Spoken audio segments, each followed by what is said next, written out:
You're listening to the Electronic Media Collective Podcast Network. Yeah, it's a mouthful. For more great shows like the one you're about to enjoy, visit electronicmediacollective.com. And now, our feature presentation. This is Randy, and in the future, we're going to abandon this ridiculous time zone nonsense and go with one global time. So I'm sorry, Australia, your midday is now 10 p.m. This is Jesse. In the future, we will not have daylight savings time because we won't have time zones, and time won't be wibbly-wobbly because Earth will have its chronal Grawlix together. This is Melanie, and in the future, the Milky Way will collide with Andromeda and will screw up our solar system, so we won't have a sun, and there will be no time to screw up.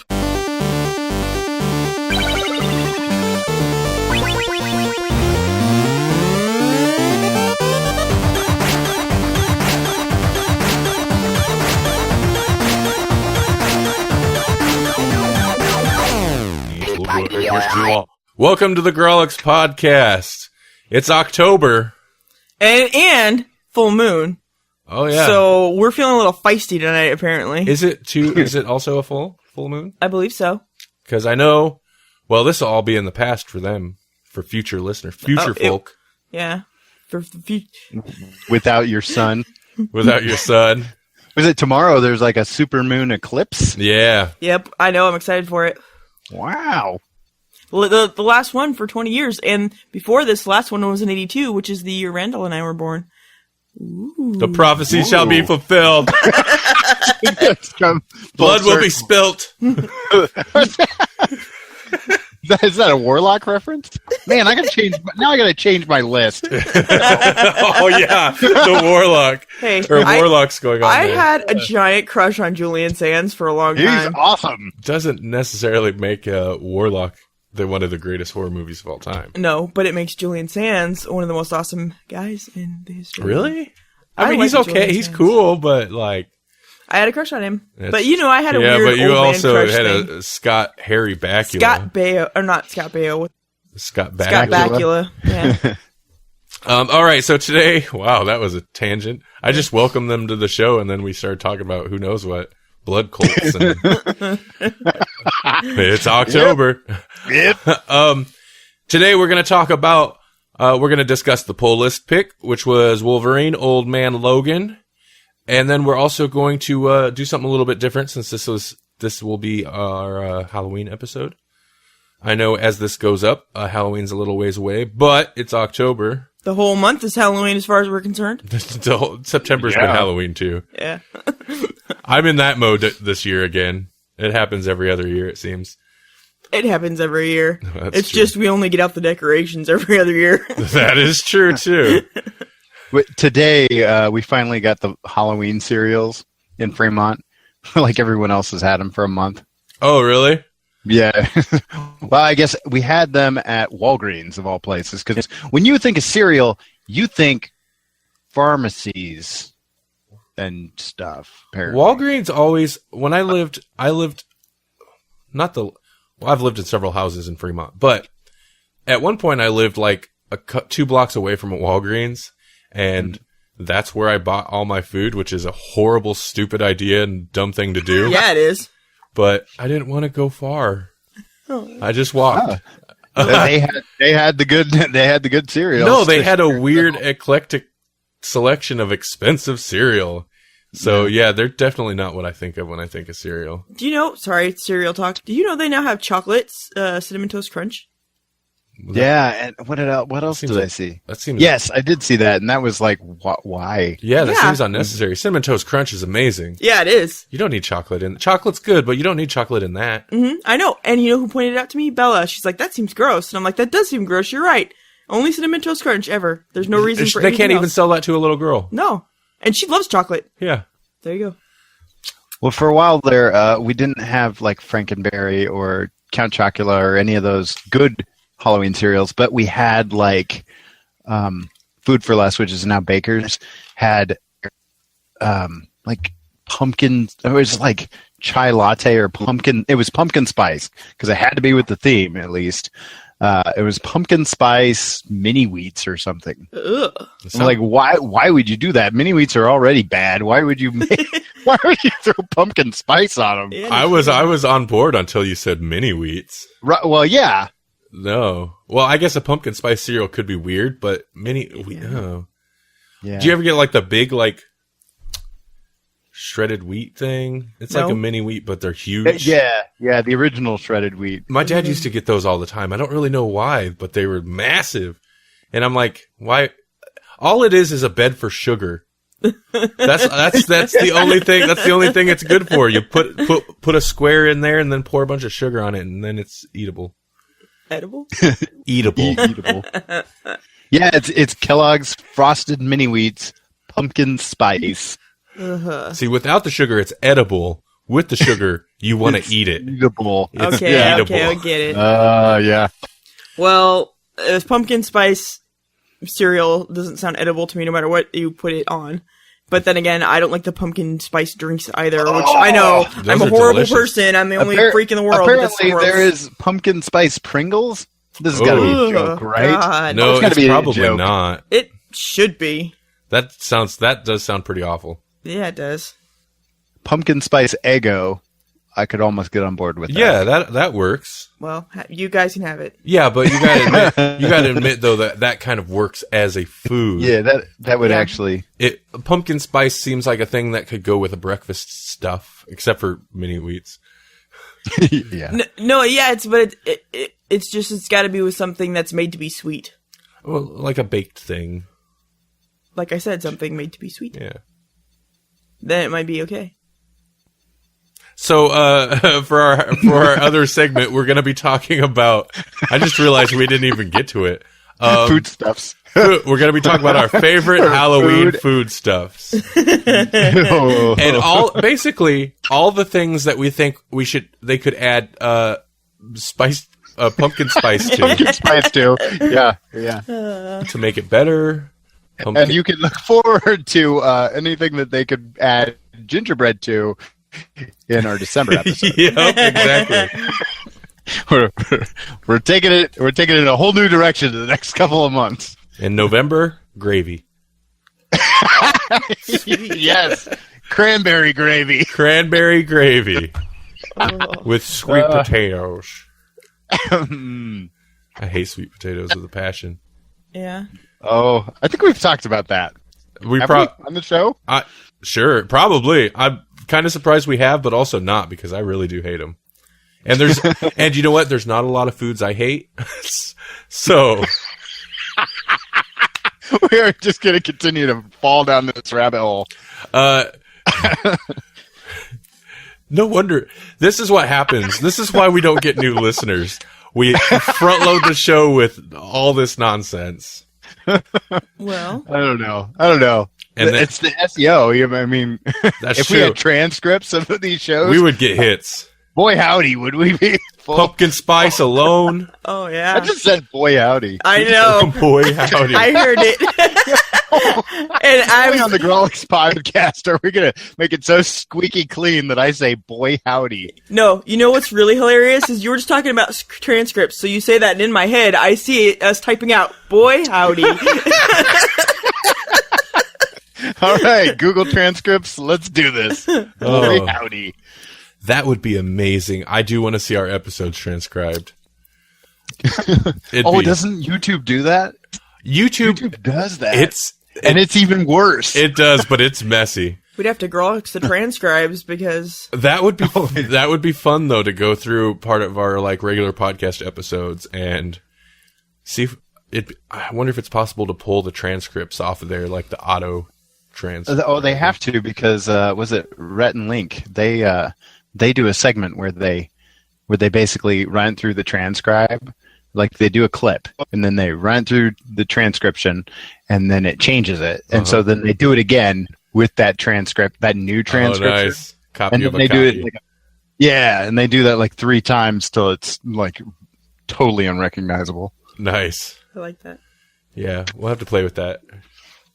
After Horror movies. We're going to talk about some horror movies. That's the real thing that we're going to actually talk about. It only took us 5 minutes to get around to actually saying it. Yeah, we're going to do like our top 10 or just general 10 favorite horror movies. Each of us come up with a list, and yeah, I'm excited for it. Mm-hmm. It's very difficult for me, and I still don't know that I'm comfortable with it, and I'm going to have to explain myself, otherwise it won't make sense. Okay, go ahead. There will be a lot of caveats. You know, for one, it's not going to be like the top 10 greatest horror movies. Mm-mm. It'll be our favorite, and like, I mean, that's so, what's the word? Subjective? Objective? Yeah. Subjective? Yeah. Subjective. I mean, in 6 months to a year, we could like try to do up the same list and it might be different, you know. Well, mine's not even necessarily my favorite. Mine's ones that just actually scared me or I had some kind of real reaction to, not just this is a great movie, because I have lots that are this is a great movie. If I was going by that, it'd be impossible. It had to be ones for me that I actually felt some kind of fear or something similar. Yeah, that's a good criteria to go by. I think each of us probably had to like apply our own criteria when doing our lists. Mm-hmm. Mine's kind of piecemeal. It's a little bit of I just like it, and I have a few that like genuinely disturbed me. Mm-hmm. Yeah, I mean, there's several on my list that don't necessarily horrify me, but they're good horror movies, you know? Yeah. Old Man Logan, some horror movies, and then we'll see what happens. Well, you know... I think we found we can eat up time talking about nothing. Cereal. Cereal. Yeah, Lucky Charms are good.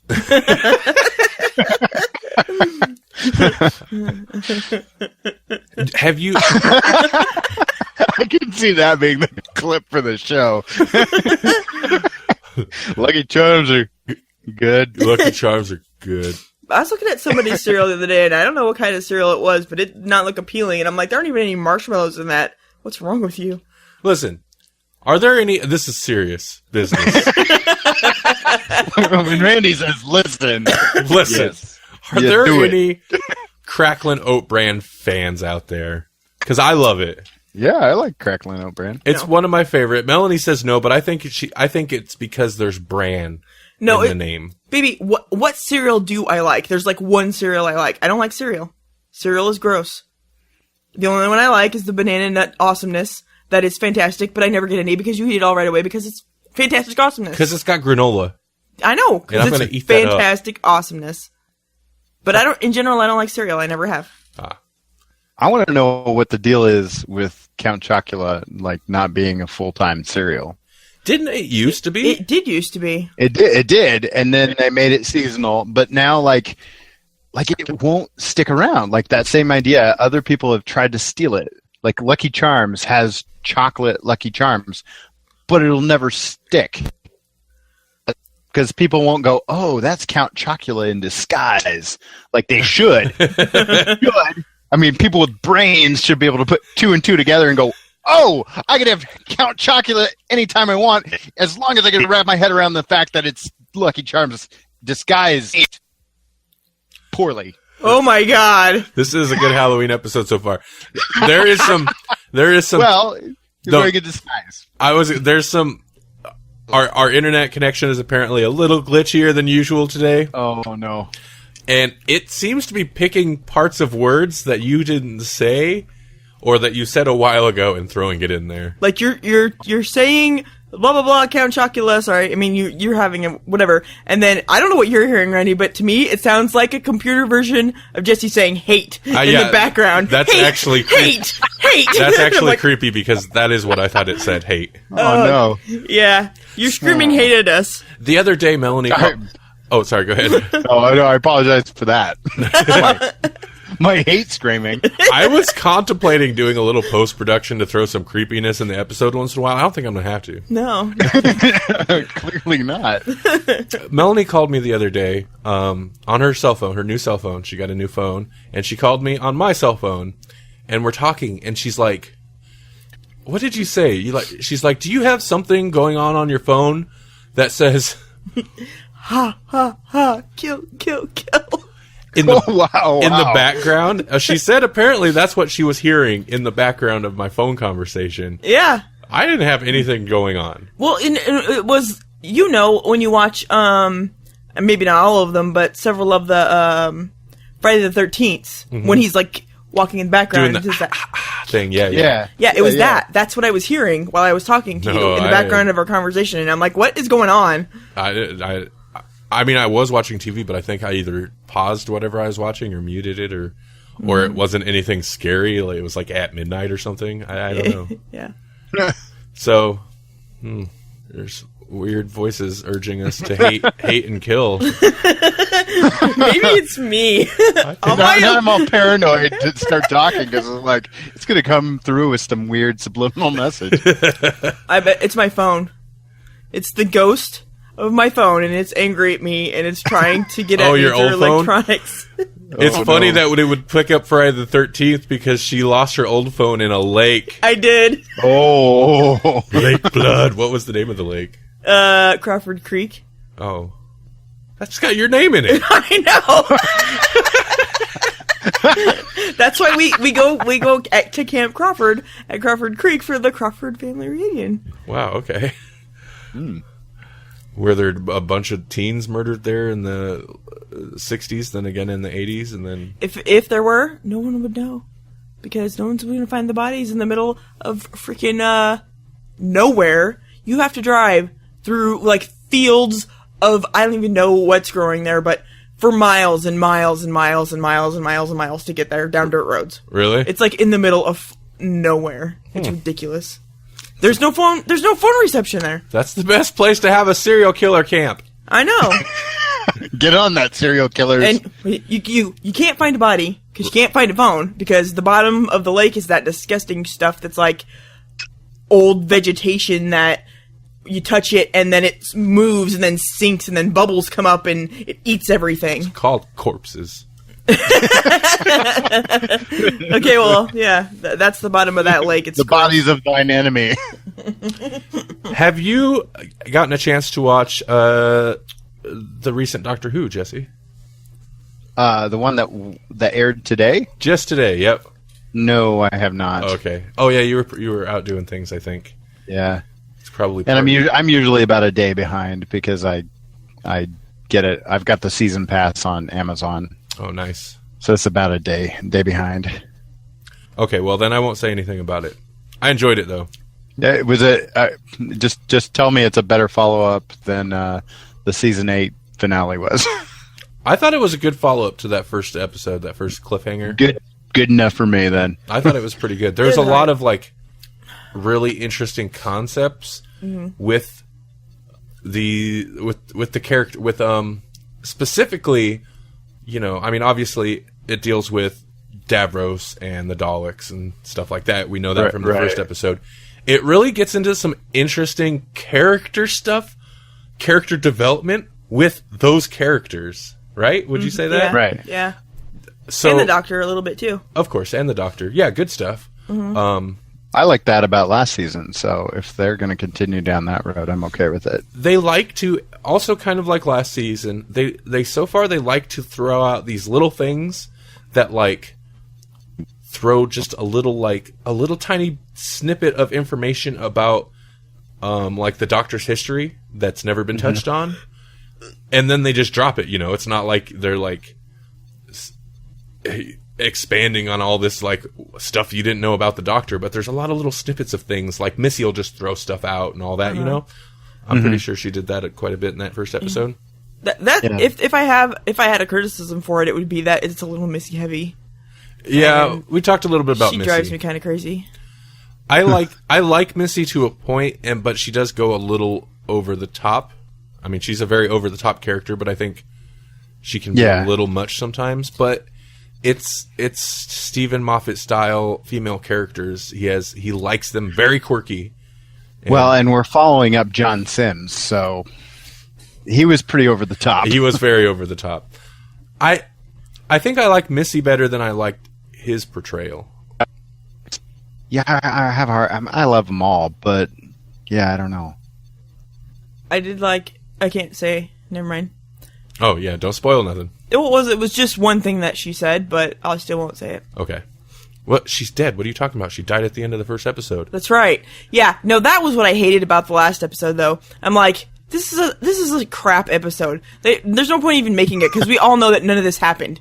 Or it didn't really happen this way, or something, you know, it's going to change something. They're not going to have her and Clara die at the end of the first episode of the season. It's not going to happen, so it's just pointless. Well, that's the problem with, for one, killing off the Master / Missy at this point, after you just killed her off at the end of last season, and the Master's been killed off numerous times to where they don't even need to explain how the Master or Missy come back. Right. They don't even try now. They just go like, I'm back, but whatever. Yeah, well, they even comment on how, death's for other people, you know.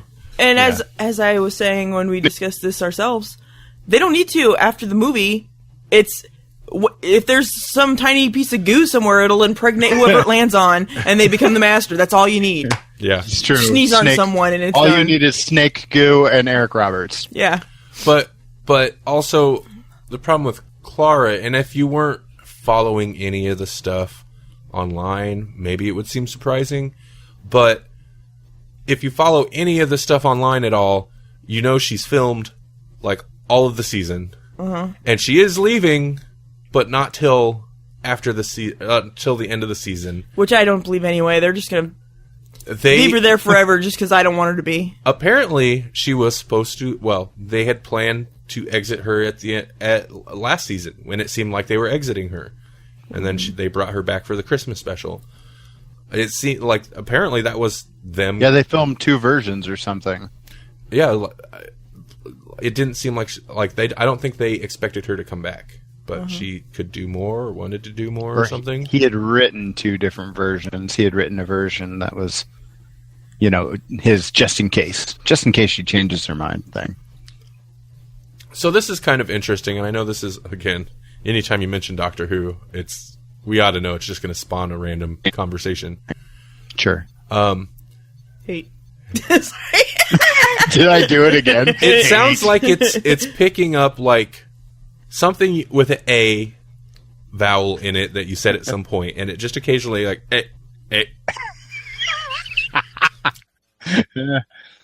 Hey. So I'm either filled with hate or I'm a Canadian. While we're offending nationalities. Well, but it has to be one or the other, because there's certainly not a hateful Canadian. No, they don't exist. No other explanation, really. So it got me thinking, and maybe I heard somebody mention it elsewhere. I'm just going to assume that's not Jesse talking until it sounds like Jesse talking. All right. Okay. What are you guys hearing? I don't even know. It's just little like, hey. Well, that's really going to throw you guys off. You're like, okay, he's trying to say something. That's what I kept thinking. Yeah, me too. But then when you start talking, it's just like, it's obviously deliberate. It's not like choppy or anything. So, weird. So you'll hear what I mean. I'll leave some of it in. Maybe I'll leave all of it in. So what do you guys think about how, because the classic series villains would, of course, they die and then keep coming back because they're villains. But that wasn't the case with companions. If you think about it in New Who, particularly since Stephen Moffat era New Who, every companion, it seems like, has died multiple times and come back. If you think about it, Rory died how many times? Yeah. Like, he was a plastic, like, Roman soldier or something at some point in time. I'm not even sure he's human right now, as in the way that... Well, they had to restart the entire universe just so that he wouldn't be a plastic man. Yep. Okay. I randomly, a while ago, I was like, I want to watch some random 11th Doctor stuff, and I picked one, and it was the one where basically it was all... I don't remember his name, but this guy was making...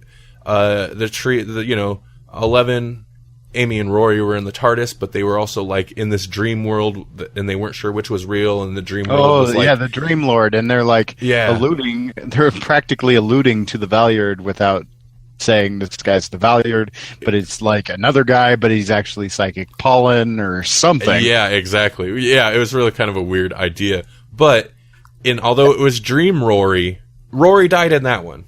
In fact, I think they all technically died in that one in the end. Mm-hmm.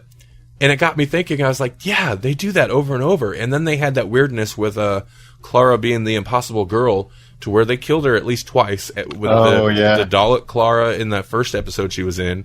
Mm-hmm. And no, that was the second.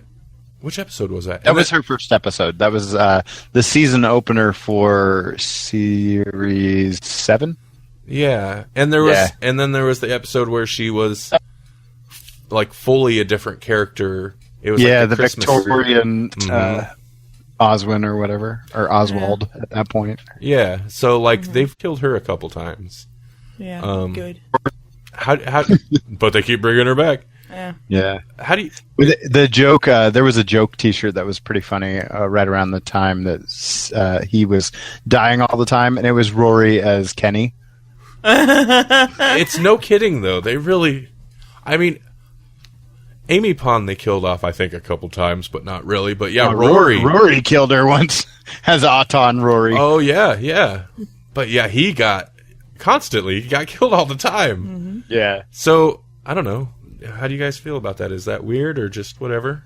It works in the story. I mean, I don't really have that big of a problem with it, but it is weird to take like comic book life and death logic normally reserved for like the villains, the big bads, eventually they're going to come back. It's weird to apply that to the companions, because the companions in my mind should feel like the more grounded part of the show. They need to be, and they're not, and that's part of the reason that I don't like. I think that's part of the reason there's not like a good connect with, like I don't have a very good connect with Clara.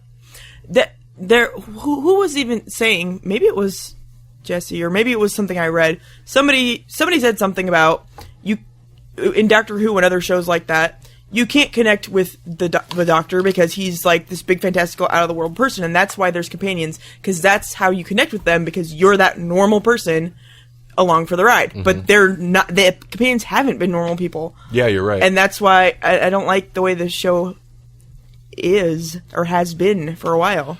Well, that and. And that means that they've become so integral to the show that it is so hard to write them out now that you've got to do a stupid Amy Pond stuck in an alternate fixed point in time. Mm-hmm. Back in the day, the Fourth Doctor would be like, I've got to go to Gallifrey. Sarah Jane, I'm sorry. It's been fun.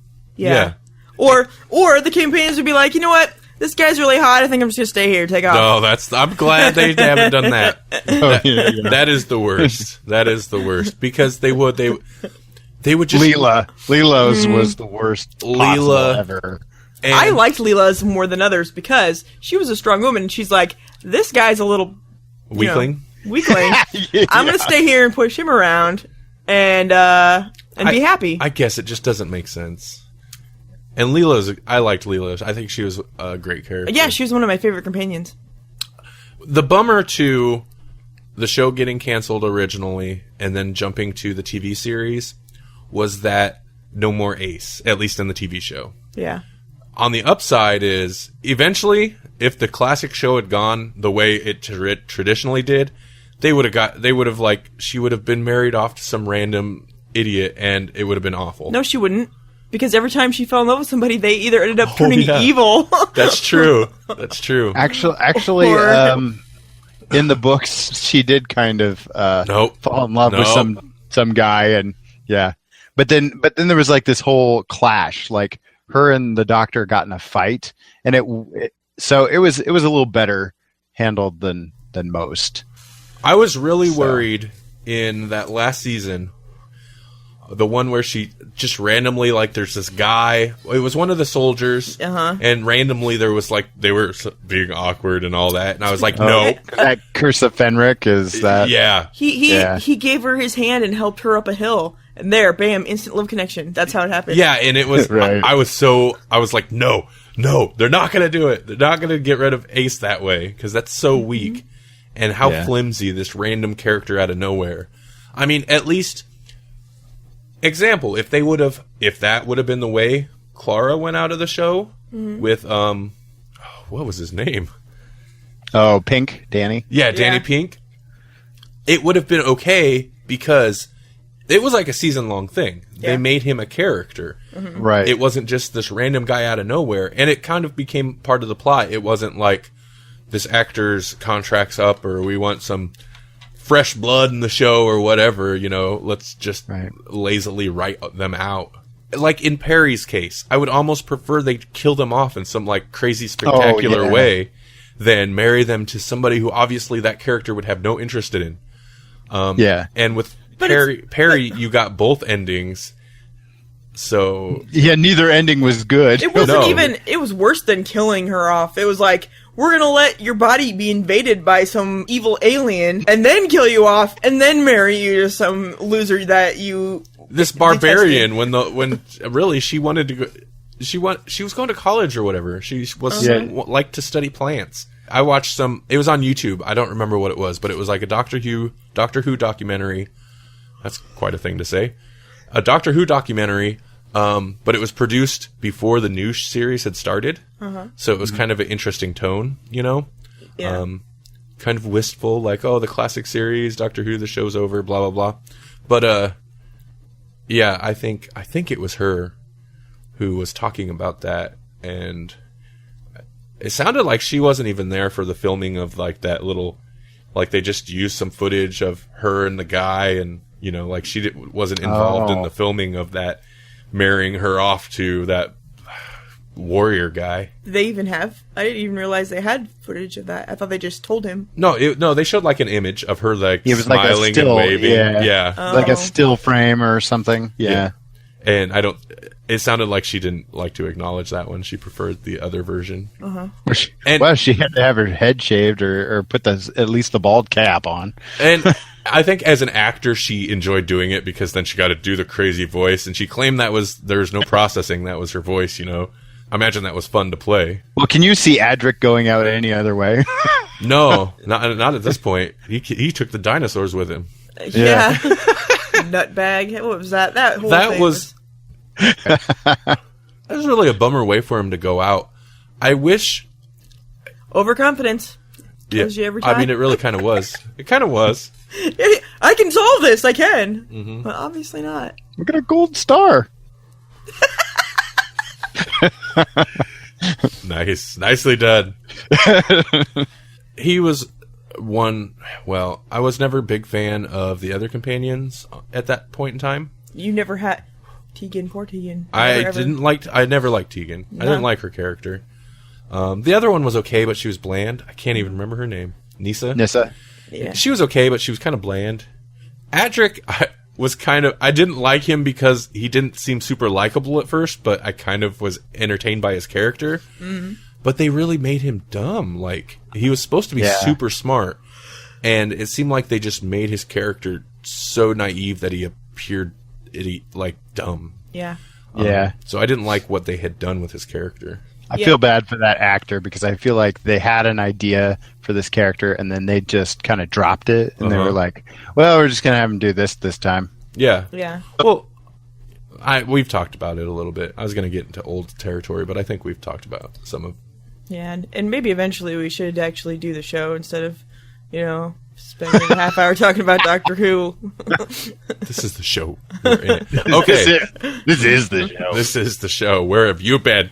I don't even know what that means. Hate. All right. So our poll list pick was Wolverine, Old Man Logan, which is exciting because it's something a little bit different. I guess we always read something a little bit different. This poll list pick was a great idea because the variety of stuff that we've been kind of exposed to through doing the listener suggestions has been pretty awesome. Yeah, I agree. I said a lot of stuff that I had never heard of and probably would not have heard of without the poll list, and I liked all of it pretty much. There's been nothing that I didn't like, I don't think, so far. Yeah, there was one that I didn't. There was some stuff that was a little rougher to get through, but not anything that I hated. Oh, I know. I didn't hate anything. I don't hate anything. I'm actually really curious if we get something that I actively dislike. I'm curious as to how that'll go. Everything I've seen on the list so far has been something that's like, okay, I've been curious about that, or I just have no clue, so I don't know if I'll dislike it or what. Mm-hmm. Oh, before we talk about it, should we find out what we're reading next time? I know what we're going to read next time. Oh, what are we going to So the current poll list winner, I guess, the book with the most votes at this point in time, which if you want to vote and select, you get to decide what we read. You should go to grawlixpodcast.com, and along the right-hand sidebar, there is a poll under the title of poll list. You can pick what we read. You can also suggest things, and we'll add that to the list. And whatever has the most votes every month, that's what we read for the next episode. And I think if you go to the site on your phone, you can also get to that via the reading lists. Yeah. Is that right? Reading, yeah. Yeah, the reading list tab page, whatever, takes you to the reading list page. Yeah, you're right. It reformats a little bit differently on the phone. Occasionally we tweet out links to the page. I should do that more often. So follow us at Grawlix Podcast on Twitter. There we go. All the links. So the one, and this is one that's been like close. This book has been like hanging in there. It's been a close second for several months now. Batman Arkham Asylum. All right. Yep. Which I think, Melanie, you've read before. Have I? That's it's what's his name? Not Alan Moore. Grant Morrison? Grant Morrison. Yeah. Oh, okay. Alan Moore would hate that. That's how I remembered Grant Morrison's name. Oh, yeah. Yeah, he would. Well, there's two guys. Well, they kind of, Alan Moore famously, for whatever reason, has a very strong disliking of Grant Morrison. But there's two guys that do similar supernatural, really out there stuff at times. And they're both awesome? And those are the guys. Yeah, they both write good stuff. So, Grant Morrison, Batman. I think it was his first Batman entry. I don't know. I've read too much Batman to know what Batman is what until I get into it, and then I'm like, oh yeah, this Batman version of things. I know what this is. I have actually not read it. Mm-hmm. So it's new Batman for me.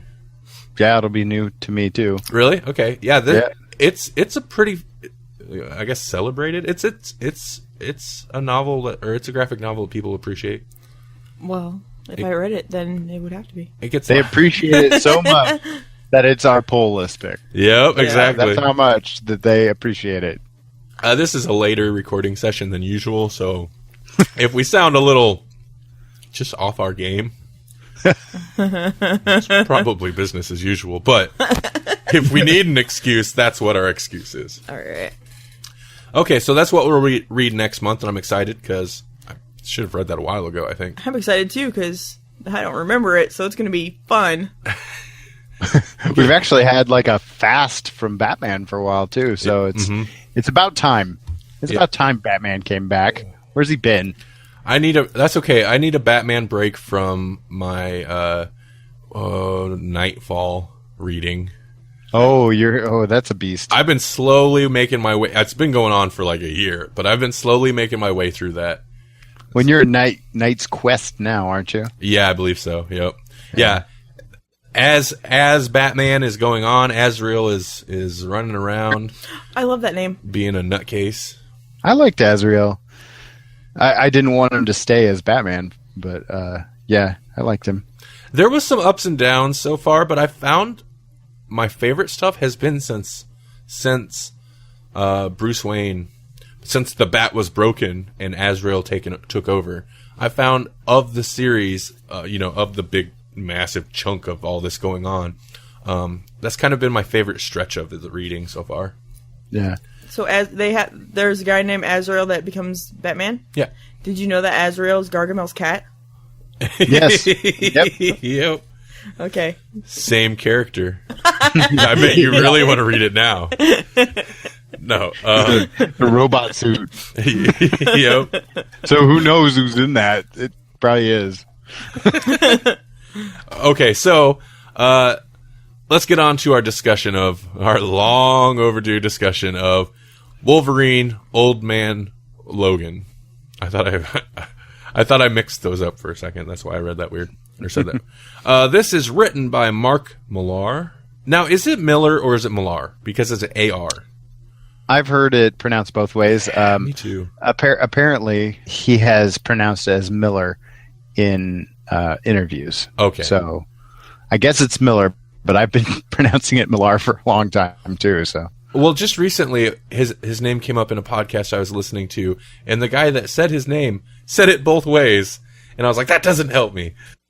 Yeah. So Mark Miller. They need everyone, even halfway famous, should have that Google page where It's just you hit how the do button. I say my name? Yeah, It's just them saying their name. yeah. Somebody could put that together, because you could find that from interviews and stuff for most people. I wonder what Siri would tell me. How do you pronounce it? Hey, the problem is you'd have to like be able to tell Siri what to pronounce. Yeah. I guess you could type pronounce it in. Mark Millar. Well, I know that She'd be like, "Are you serious?" awesome guys like Neil Gaiman have a thing where it has a button and he says, "My name is Neil Gaiman," pronounced Neil Gaiman, and it's him saying it. That's pretty good. That's pretty what smart. everyone should do. And the artwork by Steve McNiven. Wolverine Old Man Logan, this is from Wikipedia real quick, just a quick rundown of what it is an 8-issue storyline from the Wolverine ongoing series, published by Marvel Comics, of course. It began in June 2008, ran through Wolverine number 66 through 72, and ended in Wolverine Giant Size Old Man Logan in September of 2009. Giant size, eh? Yep, Giant Size. That's awesome. And it is set on an alternate universe designated as Earth 807128.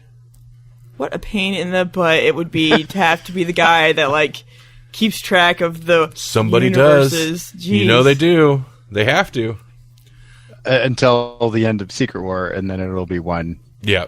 universe. They're going to Infinite Crisis, that stuff. That's Well, then- really weird. That sucks now. Somebody's out of a job.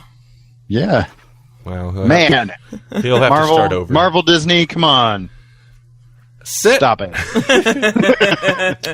Set over 50 years in the future, it uses a similar premise to another Miller book, Wanted, in which the world's supervillains band together to finally destroy all superheroes. That's what the Wanted comic book is about? Because that's not so much the movie, is it? No. Okay. Are they two different things? I wonder. Well, the movie is based on the Mark Miller book because that's what that dude does. He pretty much just writes comics to be made into movies at this point. Yeah. He did a Kick-Ass and what was it, The Kingsman or whatever, which was a somewhat recent movie. Yeah, Kingsman. Okay. But well, you know that first movie I mentioned. Well, yes, I do. Okay. Don't make me say it again. I still don't know if I should Grawlix it or not. You can. It's the title of a movie and a comic book. And I actually read a bunch of those, I believe. I think you read maybe the third one or the second one. I was buying it for you for a while. Yeah. Focused a lot on Hit Girl. Well, that's why I liked it. Or maybe it was Hit Girl. It was Hit Girl, you're right. Okay. Because that's the only character that I actually cared about from the movie.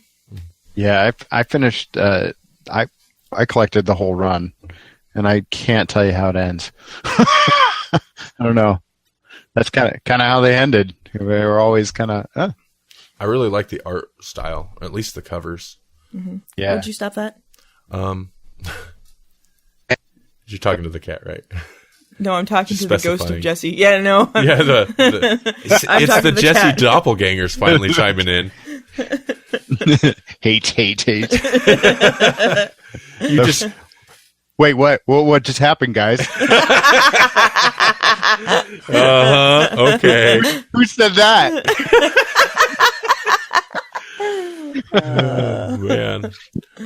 I'm glad I turned the living room lights up bright. It's well lit in here. Yeah, because otherwise I'd have to go around and check everything out. If it's an intruder, I'll go after it. If it's a ghost, that's your duty. I know. So, Old Man Wolverine.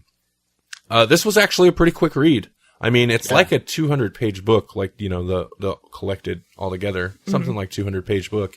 It was a quick read. Yeah. Well, from the little bit of experience I have with Wolverine, he's a man of few words. That's true. So That's a good point. Yeah. So what did you guys think of this? Had either of you? I know Melanie, you hadn't read it before. Have you read this before, Jesse? I had not. No. First impressions. it was actually a very much what I kind of what I expected it to be. Mm-hmm. So not bad. Just, Okay. So I had not bad. I had not read this, but at one point I had watched some comic head YouTube videos on it. If I don't know if anybody's seen those, they're pretty amusing. But basically it's this guy on YouTube like breaks down the show, but he's got a very like specific delivery and the way he talks. It's kind of like a white gangster type thing. Mm-hmm. And they're pretty amusing. But so I had seen at least some of this broken down before, like glossed over. I remembered like none of that. It was forever ago we watched it. So like I knew what it was going in, but there was quite a few things that happened that were surprising to me. And obviously the end, if he went over the end in the video, I don't remember because I was somewhat surprised by what happens in the end. Yeah, it's one of those things where it's over 200 pages, but it feels like almost, I don't know, like I can see why they made a Secret War expansion to this, but I don't know if they should have. You know, it's like I wanted to see more because they lay out how the United States is broken up. And I'm like, oh, I want to see what, I want to see more of this territory. And it's like, oh, we just drove right through that. Well, yeah, for sure. They do like they show you just enough. Like they establish a whole lot about this world, but then like don't really delve into a lot of it. You're just pretty much on the story's very straightforward, and you're on a road trip, and they, reading through it, they cross the country pretty quick and get back pretty. It doesn't dwell on all these little details, that it puts in the world, but they're there. So you could see how they could expand on it if they wanted. Yeah. And it was kind of interesting. I thought it was kind of cool. Mm-hmm. I mean, it's definitely a dark version of the future for this Marvel universe. I'm trying to figure out what you could compare it to. Like Mad Max is the only thing that comes to mind, but it's not Mad Max. It's kind of like Escape from New York, but not. The scaffolding, the bookend of the story is very much the classic cliched. It's the Unforgiven with Wolverine set in the future where all the other superheroes are dead, because it is it's Unforgiven almost to a T. It's that this guy with a dark past used to be a bad guy. Well, Wolverine to tear some people up. Has started over again. He's older. He has a family now. He's just a simple farmer in this crappy desert. Yeah. And then for one reason or another, he needs to go do this job because he needs money. I mean, that's Unforgiven, the setup to a T. The Wolverine, that's what he's doing. And then you get Hawkeye shows up. In a spider buggy. The spider buggy. The spider buggy, which is pretty insane. I have not read that much. Well, Marvel, that's not a secret, but Spider-Man specifically. So I've never seen the spider buggy. I didn't realize it was that awesome because he almost never uses it because he's Spider-Man and he can, swing across town faster than he could drive. Uh-huh. Well, at one point, the spider buggy is like driving up walls and stuff like that. And I'm like, it makes sense that his vehicle could do that, but why would Spider-Man need this? Because he doesn't. Yeah, it doesn't. He could travel much quicker without it. It's when he's busy, and the people he's just saved, or maybe his companion friends that can't swing or fly, need to go along with him. He's like, "Well, hop in the spider buggy. It'll follow me around, and you guys will." Or he's anywhere on Earth that's not a city. Luke Cage. Luke Cage gets to ride this spider buggy. Yeah. Yep. Hawkeye's blind, blind-ish. Yeah. I mean, they play him as being blind. It's very much a Blind Fury kind of Zato Ichi thing. Like he's blind, but Still, don't mess with him. Exactly. He can track you by the sound of your voice. He has some great lines. There's at one point when like we finally get like an action thing, like he busts out, he starts shooting some arrows. I can't remember exactly what he said, and I can't say it here anyway. But he has some great lines where I was like, yeah, this guy's pretty awesome. Mm-hmm. I for a while was reading Hawkeye, and yeah, he was really fun in the new. Yeah, you were reading that. There's another Hawkeye series going now, but you're reading the one just before that got a lot of praise. Yeah, press. Yeah, it was great, and this totally. I'm like, yeah, that seems like him when he's old. Yeah. Yeah. Yeah, I like Hawkeye, but it's like I like Jeremy Renner's Hawkeye, but that's not how I ever perceived Hawkeye. So when they made him like a family man in the movie, I was like, yeah, that's fine, because that's not how I saw Hawkeye anyways. Yeah. Mm-hmm. So if you want to change him, you already did. You might as well. Mm-hmm.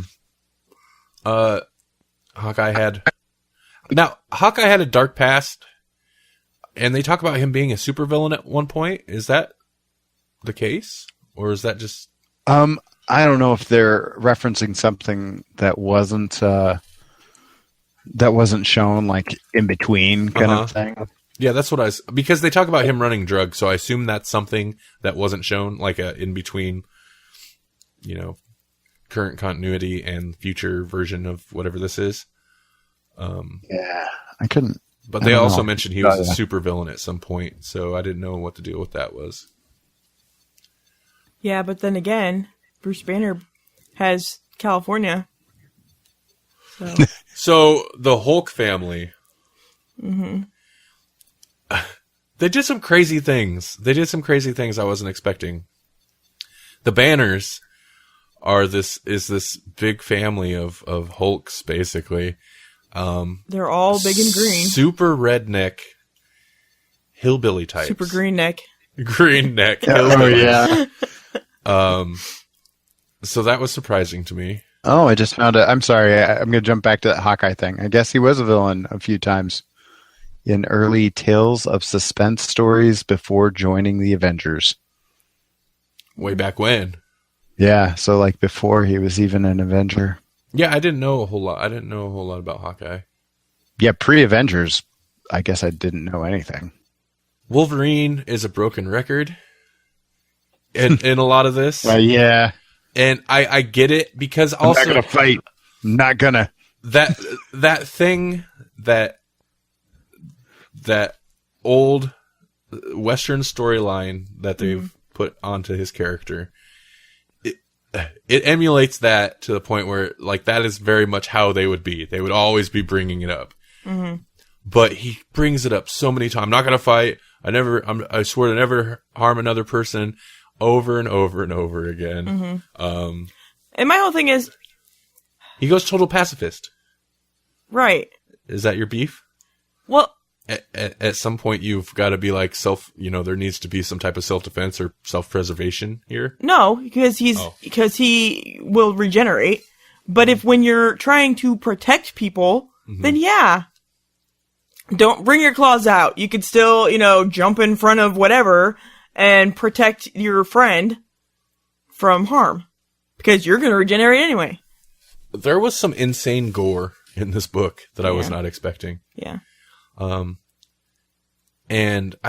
this was published in the main ongoing Wolverine series at the time. So apparently that's not uncommon. And it makes sense for the character of Wolverine. I just didn't know how hardcore that book was. Yeah, I remember us discussing it. I'm like, the dude has claws. How can you avoid gore? But my point is, he's also in a lot of PG-13 movies and cartoon shows. Mm-hmm. Like, they could do the character without that. I mean, it's like the Ninja Turtles running around with swords and stuff, But I was just, I have no beef with it. I liked it. I was like, whoa, that is blood and guts. I was just I was surprised by it. Yeah. Did we lose Word. Oh, okay. There we go. He's still there. I think I did glitch out for a second there. It was creepy. Were My you question killing is, yourself, Hate? Yeah. Well, I lost audio on you guys for a sec, so I don't know. Oh, I was just saying I was surprised by the gore and such. Yeah, I caught some of that, but yeah. Well, like I said, it was kind of a lot. It was very much what I expected. There was only once or twice that I was surprised, which is kind of, for me, slightly disappointing. I don't like when I do that. But You don't like when you do what? when I guess everything that's going to happen before Oh, it happens. sure. Okay. But his reason for not fighting, I was like, okay, well, I know what it is. There can only be one thing that it is in my head, and I was right. I didn't see it coming. I should have, I suppose. So I was surprised by that. That's extra hardcore. Yeah. And I don't necessarily want to spoil it. I don't think we have to. Yeah. Actually, we could probably get away with doing relatively spoiler. It's kind of the payoff of the whole run. So with every time Wolverine is being a broken record, it's one of those things where you're like, well, why? yeah, Why? what happened? I mean, it kind of serves to build tension in a way. The mole, the underground creatures, that was pretty cool. Oh yeah, that was cool. There was a lot of fun.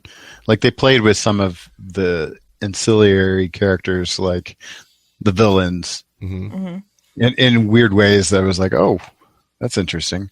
That was one of the things that was hardest for me to buy about it all.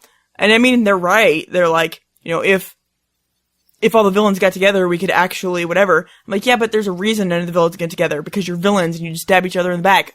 And you couldn't work together because you'd fight over who would, Oh yeah. who would be in charge, and you'd but never be able to trust each other. And that's why this is kind of a what if tale, Yeah. Like, well, what if they did? Yeah. What would happen with Wolverine? And speaking of those, like, the world building, I guess, there was some interesting little things. Like, there was something I think Melanie missed at some point, but Hulkland, they had mentioned at some point that the Obamanation took that over. The Obamanation? That was We're going to let that one slide or not. That was a weird misspeak. I didn't miss it. I just was confused. Oh, because the villains took over the spot, and you're like, well, why does the Hulk have Hulkland?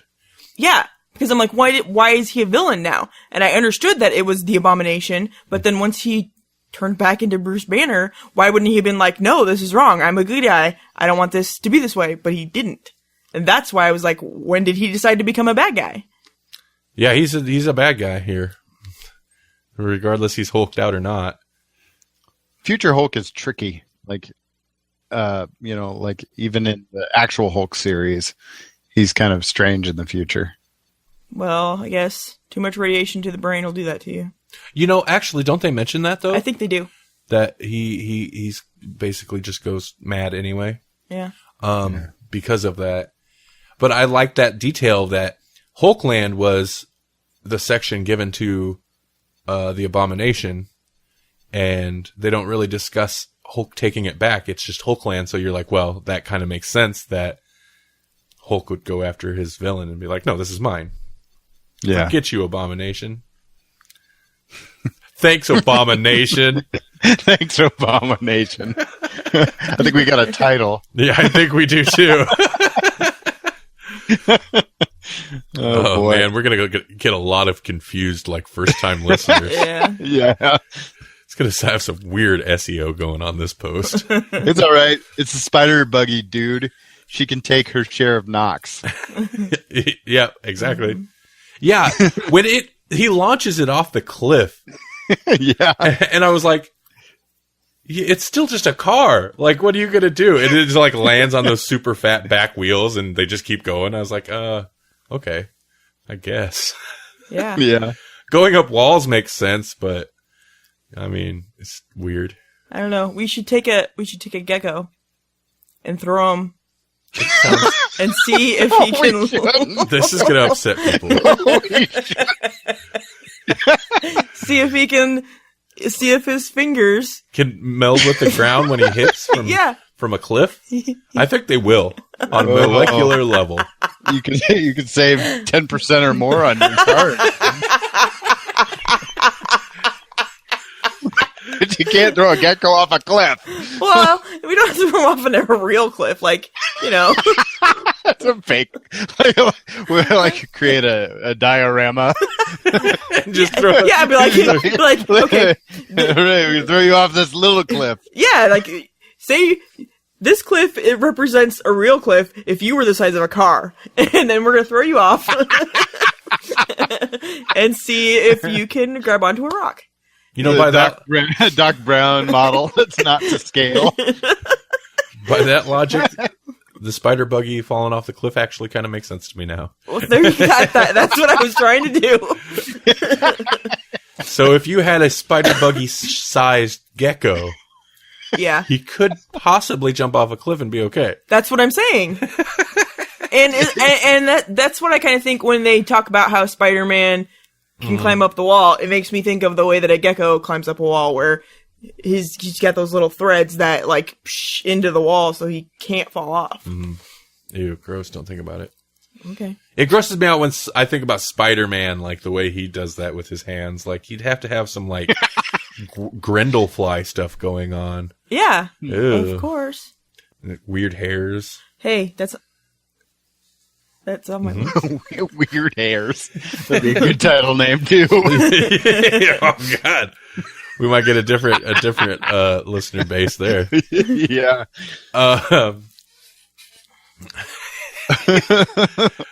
So, how about Ultron as a family man? Oh yeah, what was up with that? Ultron 8 or whatever? Yeah, Ultron 8. He was kind of like a little scrawny robot.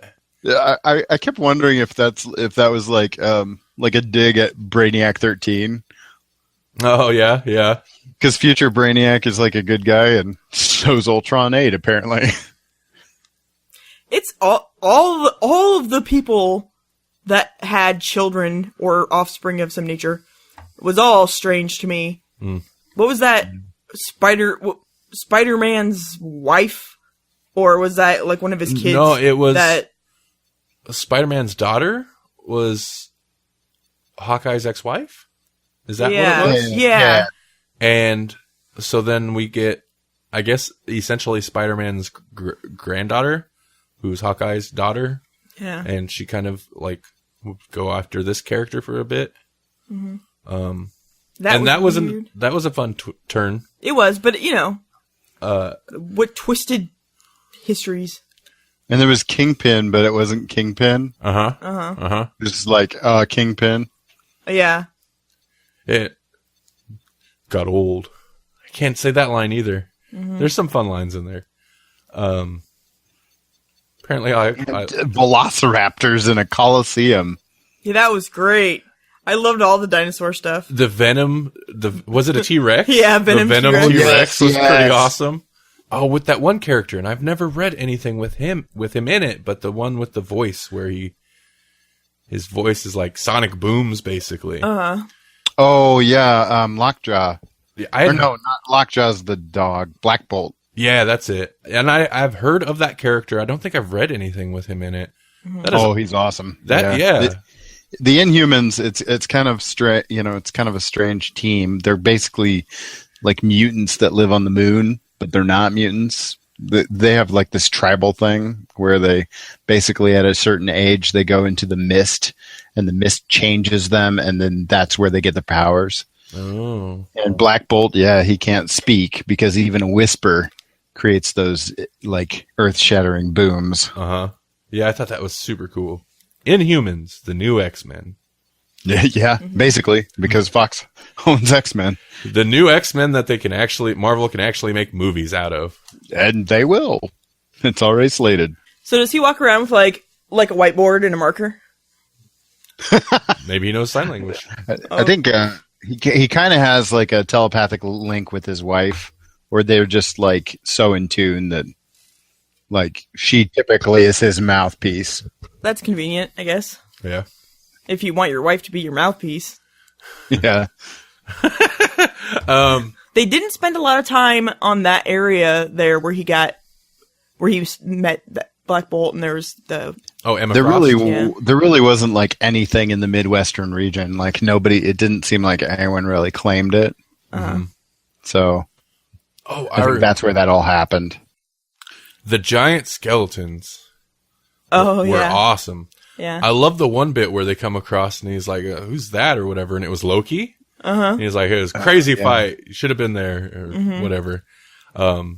I like that because you're like, well, why is Loki huge and toppled over buildings? And then there was also, who was it that can be huge? There was another Goliath or Giant Man. Yeah, there was another giant skeleton. That was super cool.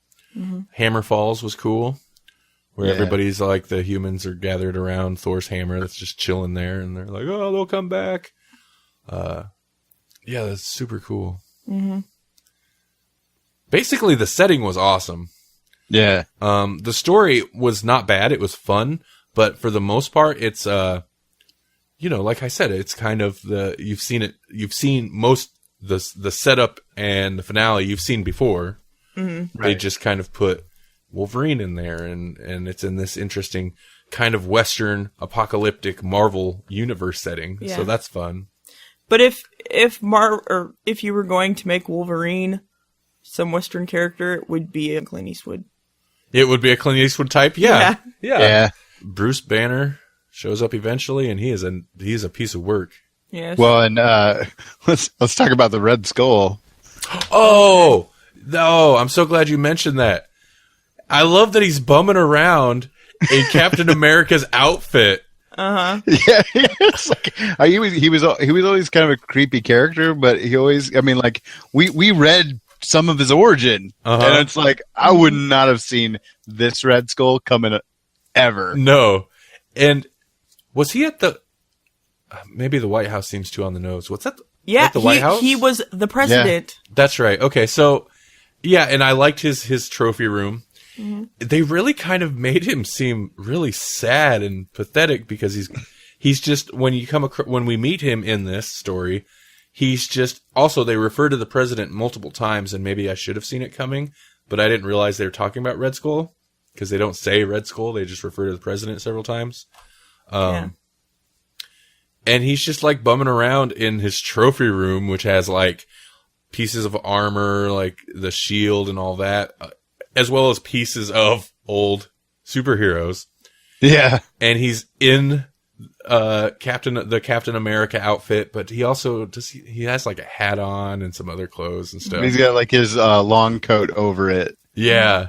But he says something about it, like They're talking about wearing like the hides of, former warriors you should wear. Yeah, of your what do you call them? Opponents. Corpses of of my enemies. Yeah. Yeah. But I love that. I thought that was pretty fantastic. That, I think, is one of my favorite images from it, is just him wearing in that. And because it kind of makes him seem like really sad, but at the same time, it's also like, if you wanted to make it's kind of disturbing. It makes it's he's kind of sad, but yet really still scary. Almost more scary. It doesn't fit him, like it's too loose on his face. And if you wanted to like really twist the Captain America legacy around the wrong way as much as you could, it would be throwing the suit on the Red Skull, and Red Skull's still got the swastika going on, and like it's really crazy. Yeah. But it makes sense too if you think about it. Like, after you've spent all your life fighting these guys, and then they're gone, and it's decades later. What are you gonna do but be like a sad sicko about it? Yeah, and eventually the shield gets pulled, Captain America's shield, and just even before it's like put to use, it's pulled, and he's like, no, like he like has a really bad reaction to just it being like out. Sunlight to a vampire. Yeah. I don't know. I mean, I don't know what else to say about it. I enjoyed it quite a bit. There were some surprising things. It was a breeze of a read. Yeah. My criticisms is that, like I've said, Wolverine's kind of a broken record. It's not a super original story, but it's okay because it feels just like it's a genre piece. It's fun. It's let's take these characters and put them in this setting and add some craziness and see what happens. Yeah, I found it somewhat predictable, like I said. But I do that. I always try to guess what's going to come. I try to guess the whole story as soon as I start it, and I don't like that I do that, but I do. So I kind of knew what was coming. You didn't seem super thrilled. I mean, not like you didn't like it, but when I asked you about it, you didn't seem super thrilled with it. You're kind of like middle of the road, I guess. Well, that was, like I said, the predictableness of it was, I always prefer it when they surprise me, and it didn't really. So that was, my criticism of it, but it was still lots of fun, and I liked the artwork, and I liked the banter, and I liked, Oh yeah, I love the artwork. I just want to say the book looks great. Yeah, it does. Yeah. And on my new phone that I got because my old one was murdered at Camp Crawford. It looks really, really good. I'm like, how much of this new phone is awesome and it has better resolution than our television, and how much of it is just how great the book is? I actually compared because I put the digital copy on your phone and I had it up on my computer at the same time. That phone has really nice contrast and stuff. It looked pretty poppin' on that phone compared to my computer screen. Yeah, it is great. Yeah. It was poppin'. Those splash pages are... Oh, yeah. Like when he finally pops the claws. And there's just like a whole page of just the word schnicked. I think it might even been like a 2-page, like a double. It was like a full splash just for the word. Yeah, just the word. And that's all it was. But it's what the book had been building to. Yeah. Yeah. So I was amused. Like, I understood it. But at the same time, I was like, really? You're going to put 2 pages just to the... Yeah, Snick? and it's not even like it wasn't even like a hand lettered font. It was still like computer lettered font, I think. But just snicked. But that's then the the big next thing. page was worth it too. It was like it's Wolverine. Mm-hmm. Oh yeah, and I'm Batman. you even get the whole thing where he's like, that's not my name. I'm Logan. And then, of course, eventually, you're going to get the other way around. Yeah. Eventually, it's like, it's not my name. I'm Wolverine. Who also lives in Gotham? Yeah. How awesome would it be if one day Batman gave the cowl to Wolverine and was just like... There is, what was it? When they did the amalgam thing? Oh, God, yeah. I never read it. But I think they did. Yeah, I think you're right. They did give him claws, didn't they? I think they Something. meshed Batman and Wolverine together.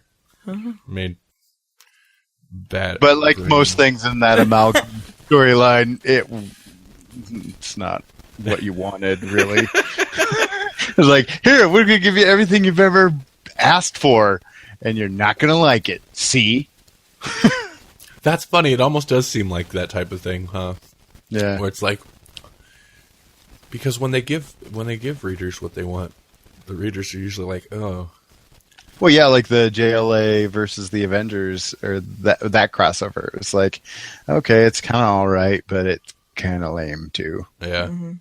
But you've got Superman with with Thor's hammer and Cap's shield on the cover, and you think you want that, but no, you don't. Somehow it just doesn't work. Yeah. It was good. It was fun. That would be my basic thing. It was like candy. Read it so fast. Mm-hmm. Mm-hmm. Me too. It was sweet. And he's like, you should start reading that. You really should start reading Because that. you make me worry. And then the next day I came home and I'm like, okay, so I read that. I know. Well, yeah, it was that fast. I think I read it in a single sitting. I don't do that. Yeah, I broke it into 2, but they weren't long. I know. I read it. I read it all at once. I did late nights. Like, Yeah. I read over half of it, and then the next night I finished the rest. So, it's a breezy read, but it's a lot of fun. And Do you think you have to like Wolverine in order to like this book? I think it helps if you like Wolverine, but I don't think you have to, because he's just playing that. You have to like Clint Eastwood. Kind of. I mean, it really is. He really is just playing that grizzled that grizzled old trying to like forget his past guy, you know? Yeah. If you like that, you're gonna like this book. You can read it. Mm-hmm. And you might like it even if you don't. Yeah. There's parts where I really want to there's parts where I want to compare it to The Unforgiven, but I don't really want to get into specifics on spoilers with Old Man Logan. Yeah. But there's like, well, this character gets the final tipping point for Wolverine / Clint Eastwood and blah blah blah. Yeah. Anyway. Yeah. Oh, sure. Because in The Unforgiven, when the final tipping point happens, and because you know it's going to happen the whole time because he's not that guy anymore, is he chugs a bottle of alcohol and then goes blows a bunch of people away. And in this one, it's snicked, and but anyway, that's because he doesn't need guns. He's got claws. Yeah. Maybe I haven't read enough Wolverine, but I must not have, because I'm not used to seeing Wolverine put his claws to the use that he would actually do. I guess, use them to inflict the damage he would actually do, because this hardcore. Well, you always see him like cutting doors. Yeah, walls and pipes and stuff. Well, and like you said, he'll do the thing where he punches in, like in the movies, he'll punch into a bad guy, and maybe you'll see the claws come out the other side, but the claws are in there. Mm-hmm. And in this one, he's taking his claws and slicing through heads. Yeah. And so you're getting slices of heads flying across the page. It's that dream or that daydream of him, tearing intestines out of the one guy's side. Oh yeah, and it's just like lays the guy open, and it's a whole panel of just craziness, awesomeness. Yeah, I was really surprised by it, but by that aspect. If you bite my foot, I'm gonna kill you. I'm not really gonna kill you, but I'm sorry, I won't bite your foot. I'm not gonna. Well, she's talking about the cat, right? If you bite my foot, we throw you off of a cat-sized cliff.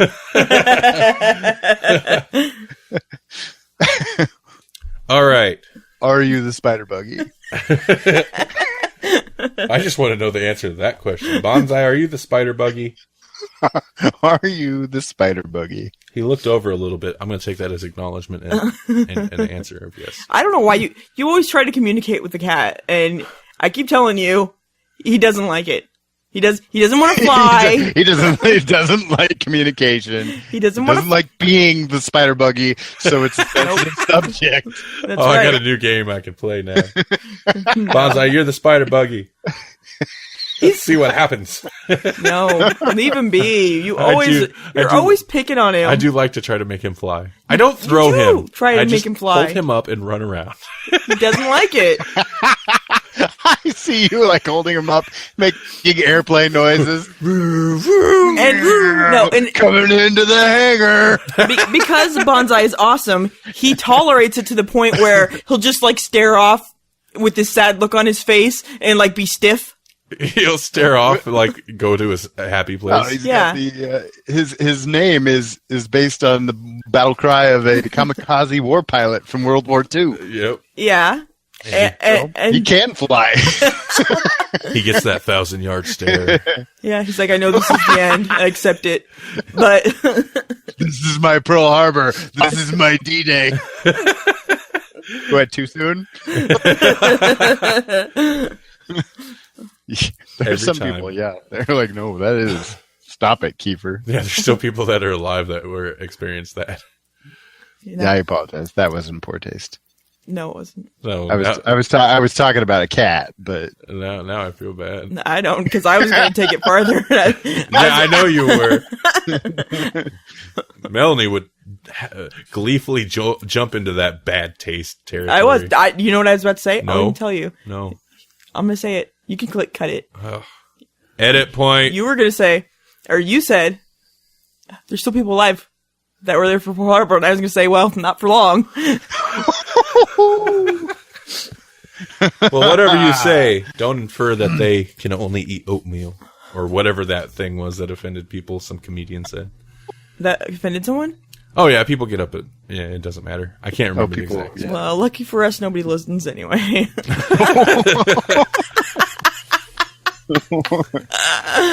I'm sorry, I'm kidding. Some people do. Are you worried about offending the couple of people that listen? Our listeners? No, I'm just worried about offending you. But oh, well, that actually because makes sense, yeah. you're the one that listens. I'm sorry, I'm having fun. Jesse listens too. Oh, you're right. Yeah. Jesse's probably our closest to a regular listener. I listen while editing. He listens to the final product, so. Yeah. I'm sure obviously other people do a little bit because we get comments occasionally. When we promote their Kickstarter and webcomics. Yeah, but that's fun stuff too. It is fun stuff. Speaking of Kickstarters, Joe Cook has got a Kickstarter right now for Junx'n Punks. Oh, I seen you mention that. Yeah, it's a steampunky Transformers style. It's a comic project that he's doing with Mark Harmon, and it looks super slick. And I've been a fan of his work in the past. He did a web comic called Shattered Myth, and I've got all the trades of that. And I met him in Omaha, actually. So, what was the name of it again? It's called Junx'n Punks. Okay. It looks really awesome. I'd love to see it in print, and so it's still going for a while even after this goes live. So check it out. They could definitely use your support. Yep, and Steampunk Transformers sounds wicked awesome also. I'm totally simplifying the plot here, but it's got a lot of elements of those two things. So, well, in my brain, I just see a big thing transforming, but it's all steam powered and gears turning and stuff, and that right there is rivets and amazing. You just say riveting? I said rivets. Oh, okay. I was thinking of the aesthetic still. Yeah. All right. Huh? Was he talking, or was that his doppelganger again? I think it was the doppelganger. No. The question is, which Jesse are we talking to right now?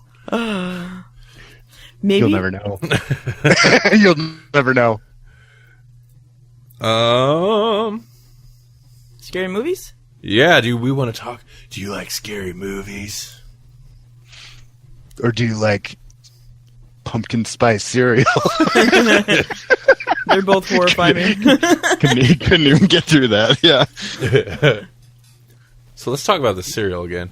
It's good for you. It's got bran.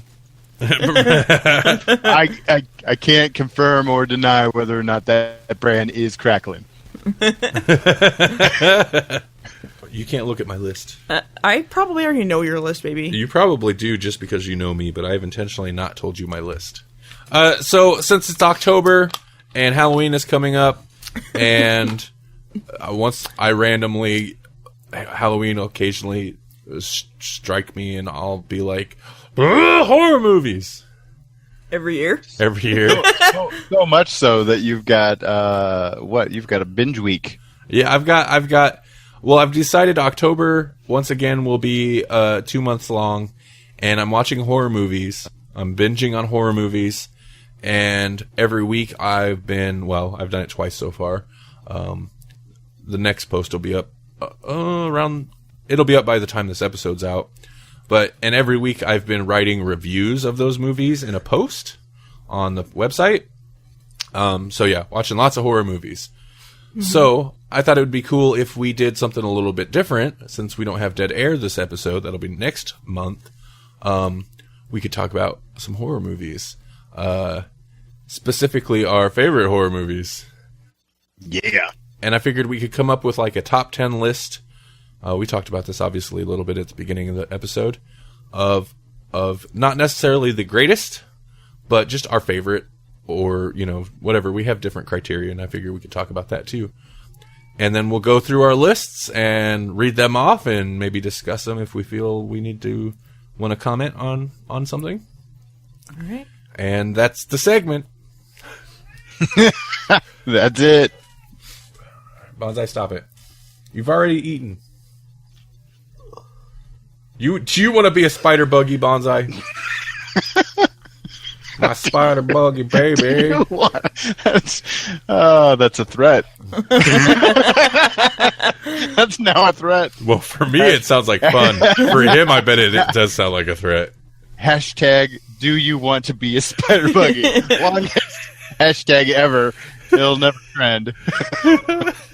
If it could, though, that'd be so great. It would just be a picture of Bonsai and hashtag, do you want to be a spider buggy? No, it should be a picture of Bonsai, like superimposed over a cat-sized cliff. Next to a gecko.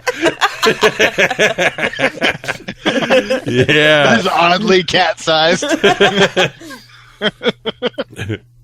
And that's like horror movies, folks. All right, so Melanie, you talked a little bit about your criteria for how you were putting together your list. Yes. So Jesse, what kind of criteria? How did you approach this list? I don't know. I'm all over the place. Like, some of these are markedly not good horror movies, and that's why I love them. Mm-hmm. Some of them you could even argue are not horror movies. Most, like I kept most of the ones that people say aren't horror movies off the list. But yeah, a lot of them are just the ones that I liked, and then there's a handful that were actually disturbing. But like Exorcist is not on my list, not because it didn't disturb me, because it's very disturbing, and not because it's not a great horror movie. It's just not one that I would watch over and over again. Okay. Mm-hmm. It's like, yeah, it's probably one of the greatest of all time, but it's just not one that I'm like, yeah, you know what? I think I'm going to watch today The Exorcist. Yeah, a little light viewing. It's kind of you really got to be in the mood for Exorcist. Well, that's why we have Randy. Because Randy's all like, these are cinematically amazing horror movies, and I'm going to make my list about that. And it is. It's a great movie, but well, yeah. I'm like, yeah, that's not on my list. It could be, should be, I suppose, but yeah. So that's got honorable mention, aka should be on this list. But yeah, my criteria is just kind of all over the place. I think I had a lot easier time putting this together than you guys did. Mine came together pretty quick, and I feel pretty good about my list. But it is my criteria is my favorite horror movies, not necessarily the greatest, although after a certain point I do kind of consider it the greatest horror movies list. My final criteria was like, okay, so I love this movie, blah blah blah. Have I watched this movie a dozen times at least? And so basically a couple things got knocked off because I really loved that movie, but compared to this one, I've watched that one and probably got more entertaining views out of that one than this one. Yeah, so it's a combination of, just my favorite. A lot of them are just good movies, and then have I seen them a million times? And pretty much everyone on this list I've probably watched a dozen times, at least on some of them. All right. How did you guys deal with movies that were basically part of a whole series, like a chain? Because I basically just picked like the first one. Yeah, me too. Yeah, I kind of did too. And when I hit those, there will be I'll throw a caveat on certain ones. Okay, that's kind of what I was thinking too. I picked this one for this reason, but it could be interchanged with this one type thing. Right. Yeah.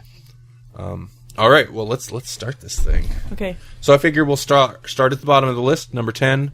And then we'll just kind of go around and be like this one, this one, this one. Okay. Does that sound good? I guess so.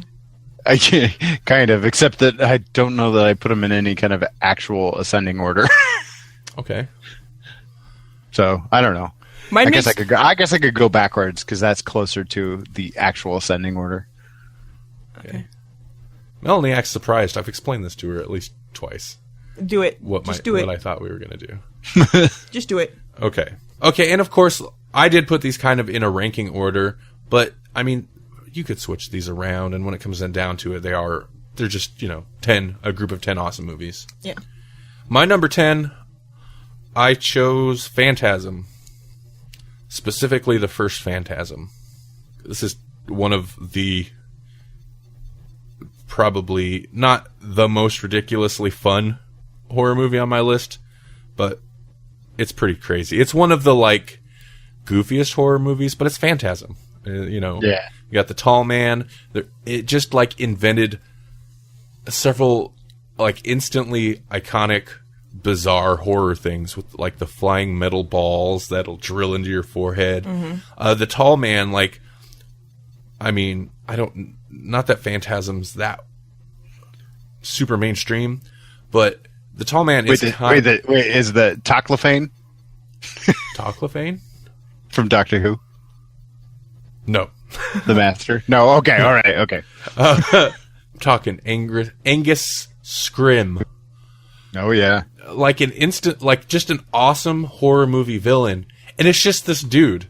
Like, they didn't have to make him up. They just found this awesome looking guy who I think was a professor or something. And I believe is still alive. Man, I hope he is, because he's awesome. I think so, because aren't they doing a new one? Yeah, I thought they were making a 5th one. I think they were using him, I think. And, I mean, he's looked old since the 70s. This came out in 1979. And I think the most recent one they made was the 90s, late 90s maybe. And all the sequels are fun. They all, like, the mythology gets, like, it's just really bizarre and kind of muddled. But it's fun, but I'm going to go specifically with the first one because it's just great. That's my number 10. Reggie!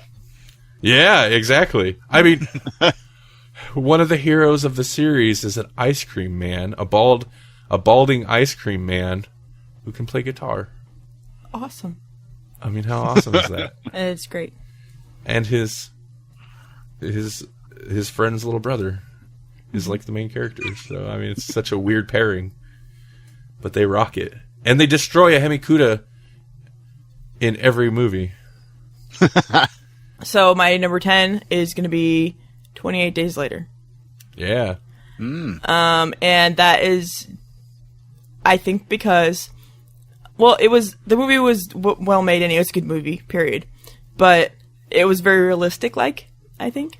As far as I remember, it's the first movie where a zombie-ish, I know they're not necessarily supposed to be zombies, but zombie-like character was fast and really something you really needed to be afraid of, because in a lot of them, I mean, there's scary zombie things, before that, but they're slow. You can run past them, and it's not that big of a deal, especially after you've seen a bunch of zombie movies. But then in this one, it's a different scenario. They're fast, and they're going to catch you, and it's, makes your blood pump a little bit. And so that's my number 10. Yeah, I can't remember which came first, this or the remake of Dawn of the Dead, but I want to say it was this. Yeah. In which case, this is one of them that kickstarted the new zombie revival. Yeah, definitely. So this one, might have the first fast zombie thing. It's a great movie. Yeah, no argument there. Yeah. Okay, so mine is not a great movie. Well, I mean, I don't know. This is one that left a marked impression on me. But I don't think it's a great movie, and I don't think it's one I would have even watched, except that we had a bunch of those. We talked about this in a previous episode, where we had a whole bunch of movies that had they were just VHS tapes that had stuff that my uncle would have taped off of HBO or whatever, because he had all the cable channels. So The Gate, 1987. Oh yeah, The Gate. Such a bizarre movie, and it's like, I don't know. It's kind of like a kid sleepover movie almost, until like a door to hell opens up and there's just these crazy little claymation demons all over the place. And then like the kid gets like this hand implant or this eye implant in his hand, and then he has to stab. Yes, and he has to stab his own hand so that the eye isn't like ratting him out or something. I don't know.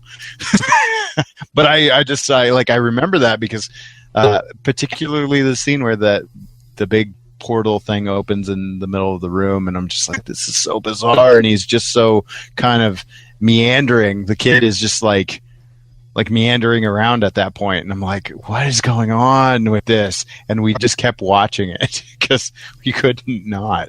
So, yeah, The Gate. I think that's one of the few movies that I can remember that actually gave me nightmares about. Yeah. And it was the eye in the hand that messed me up. And I believe the main kid is a very, very young. Was this Stephen Dorff? Is that his name? Oh, he is was it the really? bad guy in Blade. Like, Yeah, that's Stephen Dorff. Yeah. Holy cow. Yeah. I don't know what.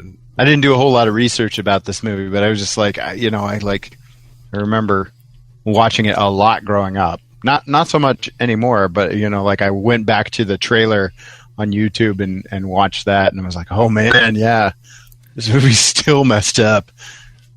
No, yeah, that's definitely a good pick. That's one that I kind of haven't revisited just because if it's not as horrifying, which I'm sure it's not as I remember, then Yeah, I'll just let but it be it's horrifying. still creepy. I mean, like it's got its creep factor, but yeah, I don't know that it would be as scary now as it was when you were a kid. Good pick. Mm-hmm. My number 9. This is one of those interchangeable ones. I'm actually kind of surprised on the list I put down the one I did. But Night of the Living Dead or Dawn of the Dead.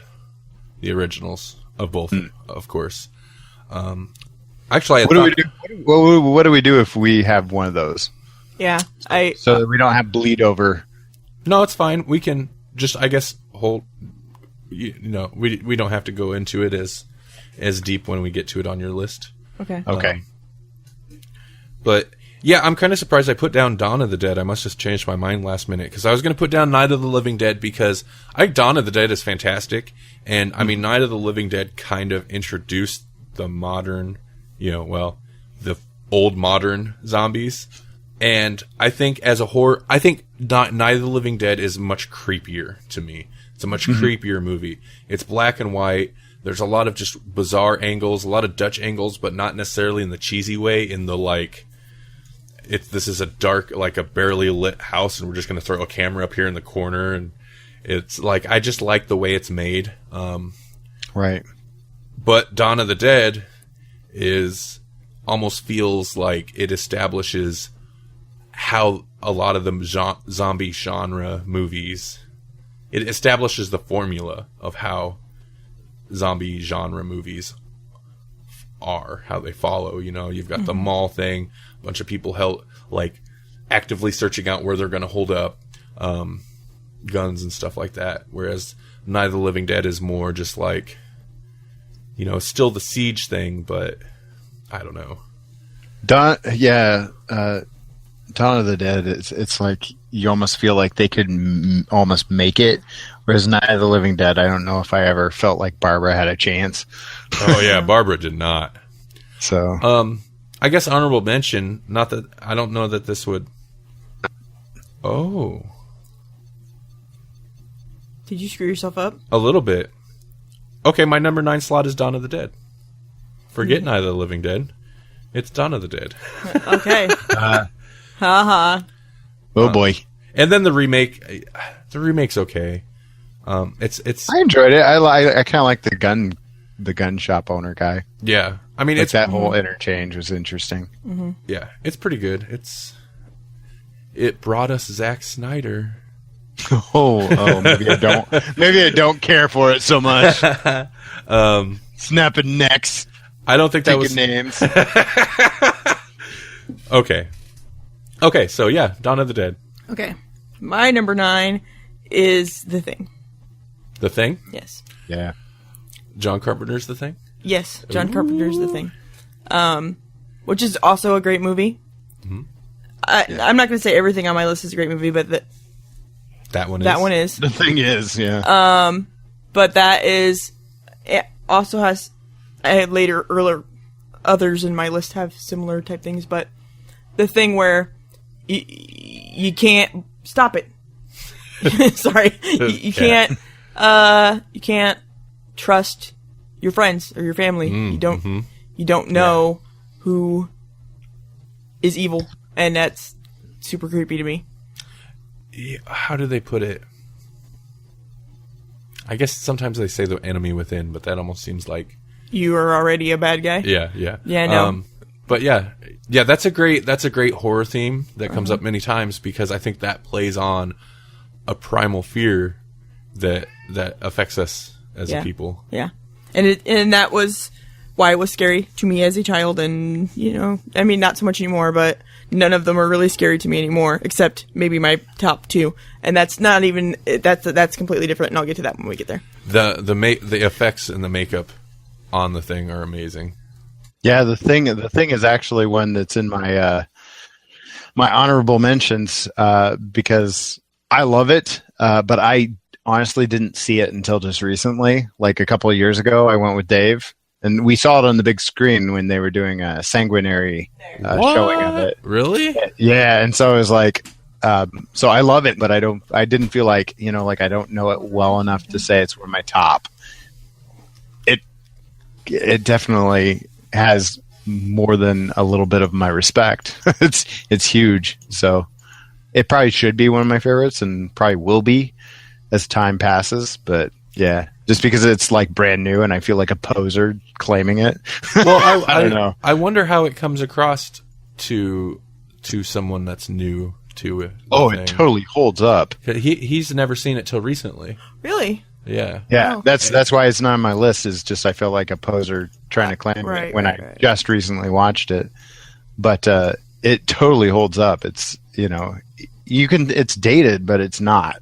Mm-hmm. Just the way it's set up, it's very timeless. I'm going to jump right into the crux of why my list is going to be weird, and that my number 9 is Puppet Master.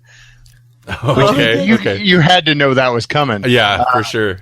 And Puppet Master 1 is not necessarily the best one, but I couldn't really tell you which one's the best one. The best one has Blade the puppet in it. Which is all of them. Yeah. Because if they ever kill that puppet off, then you might as well just end it. And they're not. The Full Moon's still going. And they're planning on another Puppet Master movie soon. So what are they up to? Oh man, and they're not even numbering them anymore. Yeah, a series has gone on for a while. I love those because I don't know why. I love the schlock. I mean, you could put a lot of movies in this in my number 9 slot. You could Leprechaun, Troll, Attack of the Killer Tomatoes. Yeah. Anything that's kind of and there's going to be more. There's more cheesy ones on my list too, but the schlock B and C and D movies. Mm-hmm. I've got a fondness for that. So, but Puppet Master really fills a niche there. It's such an awful movie. It's bad, and even the puppets are so slow. It's like these puppets would never kill you. They're not like other like Annabelle or I guess I don't even know if Annabelle moves quickly, but it's hard to believe that these puppets are going to catch you ever. I watched this. I know I had seen it at some point in time, but I barely remembered most of it. So I watched this a few months ago, and while it is I did not really. It's not that I didn't get enjoyment out of it, but there's so much painful stuff in it. Yeah. But at the same time, it 100% makes sense that it would be on your favorites list. It totally makes sense. It's a perfect Jesse movie. You know, the main thing that I remember, and I don't know that it's in which of the movies it's in from the Puppet Masters, besides the puppets themselves, seeing the chick one vomit out leeches or something. Yeah. And I'm like, oh god, that's so gross. Yeah. And that's the imagery that always comes to my mind when people bring up Puppet Master. And that's the drill-headed Nazi puppet. See, some of them, how they dispatch their people makes sense. Like the guy's got a drill head, the guy's got a knife. What was the deal with the one in the leeches, or the slugs? That doesn't make sense to me. What? I don't know. Maybe it's some sexist thing, like chicks suck the life out of you. So. They're like acid slugs, right? They're like acid, right? Yeah, it's that's the thing. So bizarre. I like the little clown or whatever one with the three. Oh, the faces. jester. Yeah. Oh yeah, that's cool. I enjoyed the puppet work. The puppet work was fun. Yeah. And which is the one with the, like, a lot of times it's like a little puppet body, but then they've got somebody doing like The real actual hands in and there. he's got the little tiny head. Because he's got the he's strong, so he's got like regular human hands, like human sized hands. Oh yeah. Okay. Oh, what's his name now? I want to say Is that one Pinhead? that's what I was gonna say. Yeah, that's what it is. Yeah. You know, the other Pinhead in horror. You're right. Not the one, the other one. My number 8, and okay, this one is totally legitimately, you could switch out a sequel in this one. Double checking the rest of my list, but The Evil Dead, the original 1981 Evil Dead. You could put Dead by Dawn in there if you wanted, Evil Dead 2. But I went with the first one because the first one, I've watched both of those a million times. But the first one actually attempts to be a straight up horror movie. It's funny, there's humorous stuff in there, but it attempts to be horror first and foremost. The second one is a straight up horror comedy. Mm-hmm. And like there's great stuff in the second one. But I went with the first one because it's like, you know, I mean, it's Sam Raimi's first, I believe it was his first feature. And like for a first time director on like a tiny budget, there's really some like a fantastic stuff going on in like filmmaking wise, in that first movie. And he does some unusual stuff. And even in the first one, like you don't get all the like super trademarked Sam Raimi stuff yet. Like that comes in Evil Dead 2. But even in that one, you can see like he's got just different crazy kinetic films directing style of filmmaking. Mm-hmm. And it's the first Ash. I mean, it's Evil Dead, so it's awesome. Yeah. The makeup is fun, ridiculous. Like there's so much blood. At one point, demons are spitting out what looks like milk. Why? Who knows? There's cream corn coming out of that guy's sleeve. Why? I don't know, but it's awesome. Yeah. Didn't we see some? Well, and how iconic is it? It's so iconic that they did that same movie twice. Uh-huh. There's only been a grand total of 3 Ash movies, and now we're getting a TV series because it's lived on. Mm-hmm. Mm-hmm. And we were just watching something not too long ago, I think, that, and you know a lot about it, that we didn't even know. Things like, in this one scene, this chick, that's actually his brother's head because that chick couldn't be there for filming that day. And, oh yeah, there was a great YouTube videos about things you didn't know about Evil Dead, and some of the like incantations on the tape are like, they're just like things that the filmmaker said. Like in the beginning of Evil Dead, they drive by a couple guys on the side of the road that turn and wave, and one is Sam Raimi, and the other they're is hitchhiking. They're hitchhikers, yeah. And, okay. you know, they're just kind of some dudes. And one is Sam Raimi, and what's the other guy's name? I don't remember. But he was a producer. I should remember his name. I can't. But then, during, like, the incantations on the tape, one of the things they say is they just pronounce it weird, but it's Sam and so-and-so were on the road. They were the hitchhikers. Yeah, like, that's part of the incantation on the tape. So it's pretty hilarious, just, like, inside stuff that... Even though I've seen the movie a million times, I've never picked up on that. But I could totally, that was it for me because like they mentioned that and then they played the tape and then I was like, dude, I just totally heard the word hitchhikers in there. Yeah, yep. And that's what it was, yeah. So yeah, you could, like I said, Evil Dead 2 is fantastic. You could swap that in there, but I went with the first one. And technically the first one's kind of been remade twice because Evil Dead 2 is kind of a reworking of the first one. My number 8 is Hellraiser. And first of all, I watched Hellraiser way too young. Yeah. But the demons, or what are they called? Cenobites? Cenobites, yeah. They didn't scare me at all. It was like the skinless bodies and things that I found kind of disturbing. Mm-hmm. But more so the evil uncle-ness of it all, you know what I mean? That's what creeped me out about it. I didn't even think to put Hellraiser on my list, but that is a great horror movie because maybe I didn't put it on my. It's uncomfortable. They hit creepy, sleazy, weird sexual tones all through a bunch of those movies. Yeah. But yeah, Hellraiser's great. And the Cenobites are fantastic. Yeah, but I liked those. That was awesome to me. It was the uncle creeped me out the most. And there's always, the skinless, and there's always little fish hooks that have to go into skin. And I don't mind that either. The hooks don't bother me. No, it's like the child molester nature of her uncle, who's a creepy, skinless weirdo. yeah. So-and-so. Boy howdy. He's a creepy, skinless boy howdy. Oh, the makeup effects. The effects in that are amazing.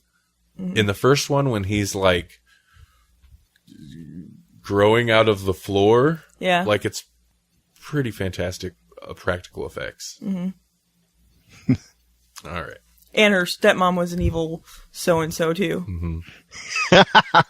Okay. Boy howdy. And how. Okay, go ahead. Gee golly willikers, guys. Oh boy. Don't you know? Okay. Well then, my 8th pick there is gonna be Child's Play. Child's Play was great. Yeah, Child's Play. Play. Yeah. You know, and that whole, it's like, I like several in that series. I think, obviously Child's Play 1 because it sets up the whole thing, and they cast the perfect Chucky.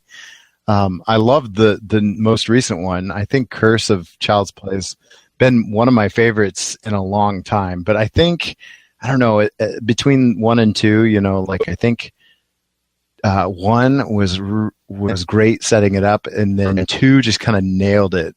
And that's the one I remember the most because I remember when it came out. And I just remember that whole, you know, like I remember where he takes the doll that's living in the boy's house, and he like he's gonna replace it, so he just like bashes its head in, and he's like, "Eat dirt, dummy," and then buries it in the front yard.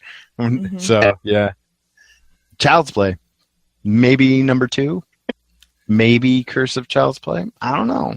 But the whole series. Mm-hmm. Yeah, that we went. I don't remember. It was a little while ago. We watched the whole series. Mm-hmm. Oh yeah. Yeah, that new one was surprisingly good. Yeah. Really good. Like the series had gone such a cartoony route, which Seed of Chucky was so weird. Yeah. And so was Bride. I mean, like Bride and Seed were both real weird, but Seed was super duper weird. And I like how they tied it in, and they even kind of said, "Okay, well, Seed still exists." Yep.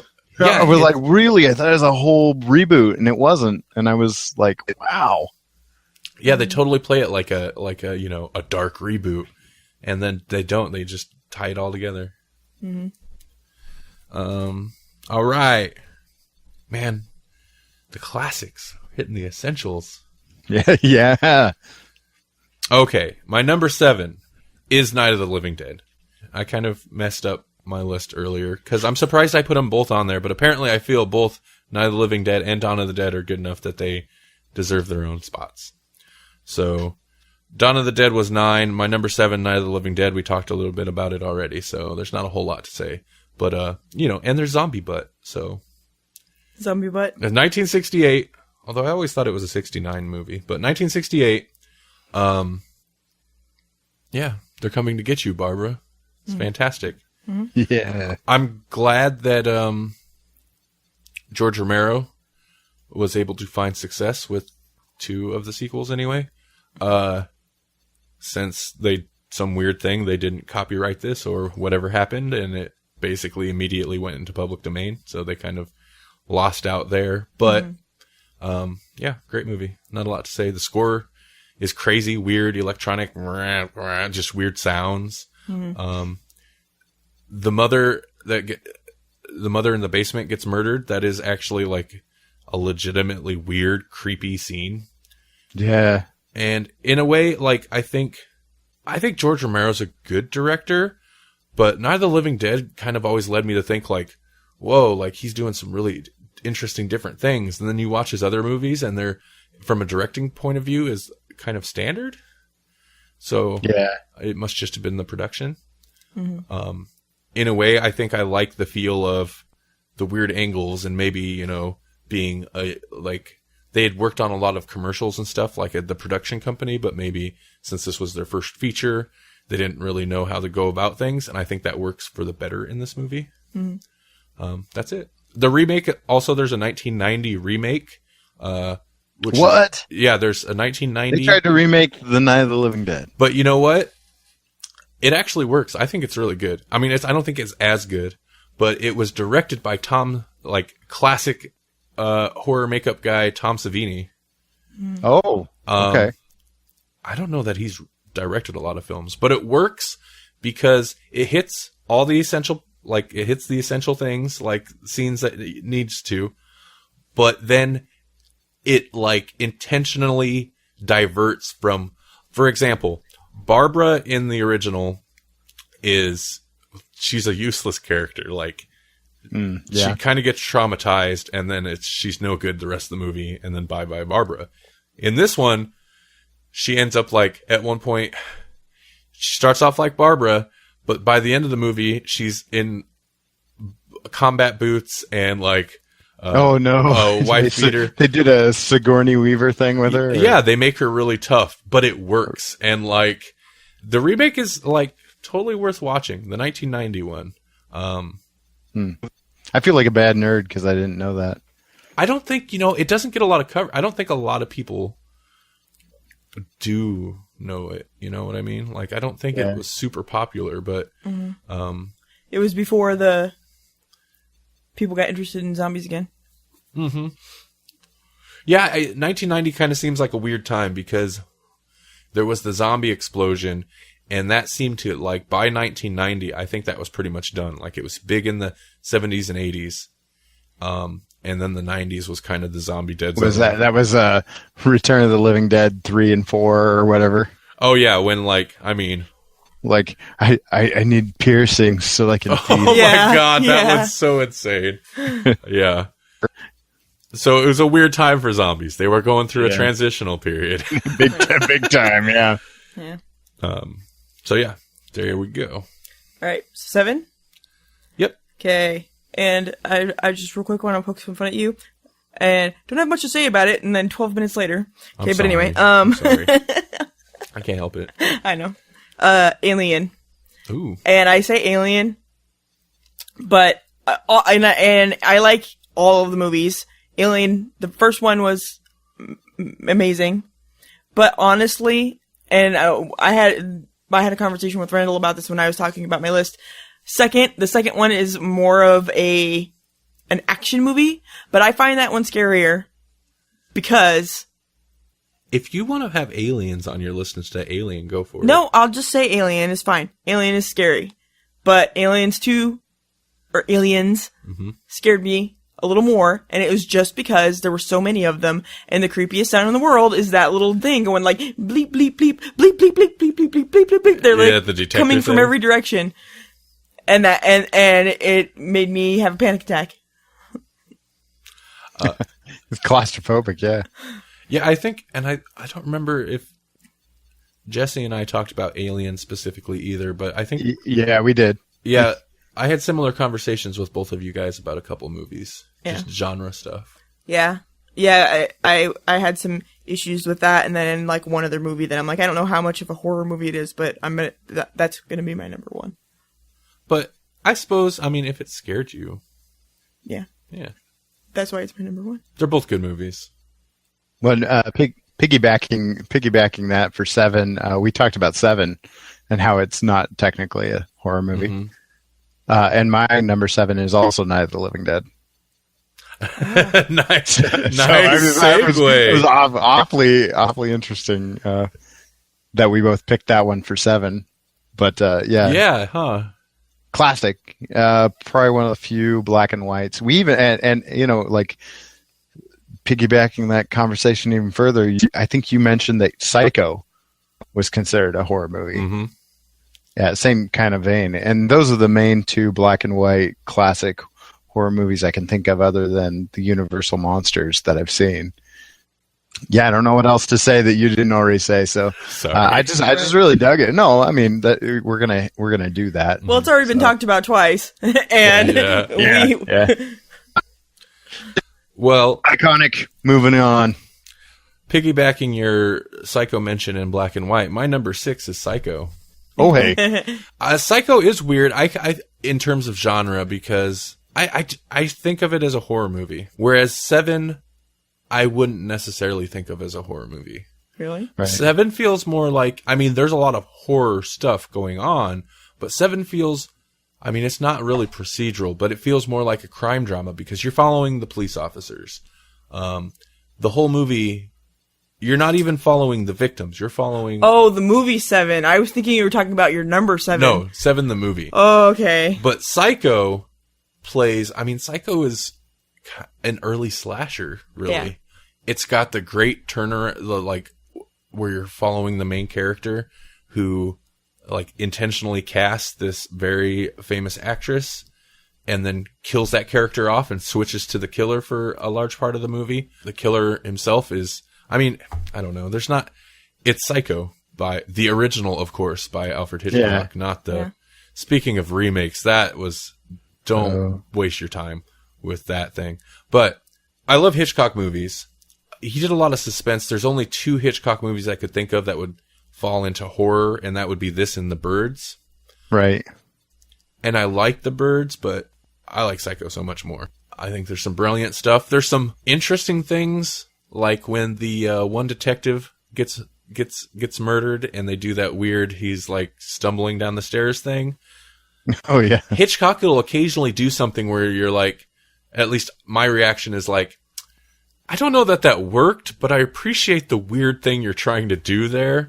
In The Birds, there's a couple things like that. He'll just like try things that may not always work, but it's still interesting.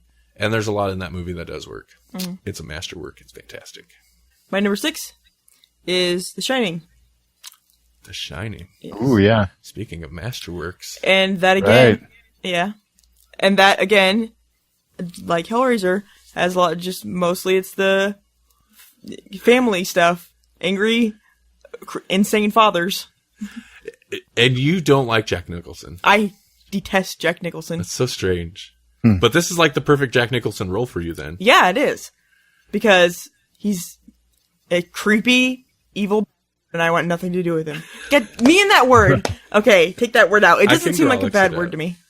I'll just Grawlix over it. People know what you'll say. Okay. I don't like Jack Nicholson. And actually, honestly, if I think about it realistically, it's probably because this is one of the first movies I ever saw him in. Probably. But no, it's more than that. I don't like his face. I don't like his face at all. He has a Joker face. It works well for that. For anything else, it's just a bad face. But He has a bad face. But yeah, and this is another one where I probably when I watched it when I was younger, it never even occurred to me that the weird creepy things were weird and creepy. But he was what made it, terrifying. Mm-hmm. So I didn't mind the guys in the pig suits doing weird stuff in the bedrooms and elevators of blood. Everybody has those, it's it's the overly angry father figure that I had issue with. And that's why this is on my list as the number 6. My number 6 is Alien. Oh, nice. Good. So yeah, John Hurt, get the doctor. Yeah. How strange. He dies in the most iconic way possible. So there you go. Yeah, it does. That really is iconic. Mm-hmm. And that was another one we saw a thing about where they didn't tell the cast. Yeah. So their reactions were real. Yeah, when this thing's gonna bust out. Uh-huh. This is an interesting one. I didn't really get into it because I didn't want to talk over your Aliens 2 thing because I know that's really more what you were feeling on your list. Mm-hmm. But Alien is interesting. I think for me it feels like a monster movie set in space. Mm-hmm. Yeah. I've heard it described as like a haunted house movie in space, and that kind of makes sense a lot of the movie is like meandering, creepy atmosphere of this setting.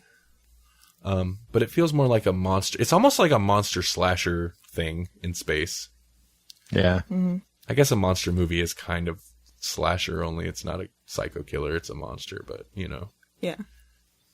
My number 5. Some of this, I pull my list up and it surprises me a little bit because I put this together a couple weeks ago. The Texas Chainsaw Massacre, the original, of course. God, I hate that I have to keep saying that. Almost every one of these movies, with the exception, It's been remade, yeah. with the exception of Phantasm, so far, every movie's been remade. The Gate was remade? No, on my list. I'm sorry. Oh, on your list, okay. No, The Gate hasn't. That would be. There was a sequel. There was a sequel. Yeah. Leatherface is amazing. I want to say the first, like, murder that happens is so disturbing.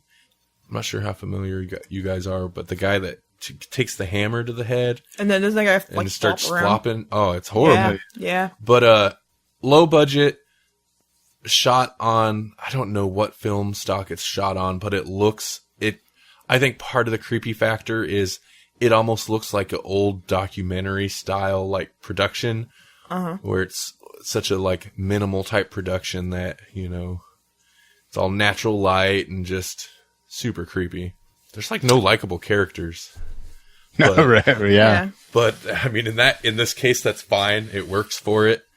And then the, like, final scene, the dinner scene, that just goes on forever. And there's some pretty interesting, like, behind-the-scenes stories about all that. Apparently, they shot lots of that, and, like, a lot of that was, like, a straight 13-hour shoot. And it was super hot, and everybody was just losing their minds. So I think that really adds to... Why would Actually filmed in Texas? I'm not sure. That's a good question.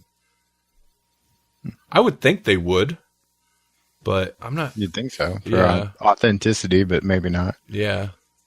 I'm not sure. The house looks... like just all the set dressing, all the super crazy stuff going on, all the, like...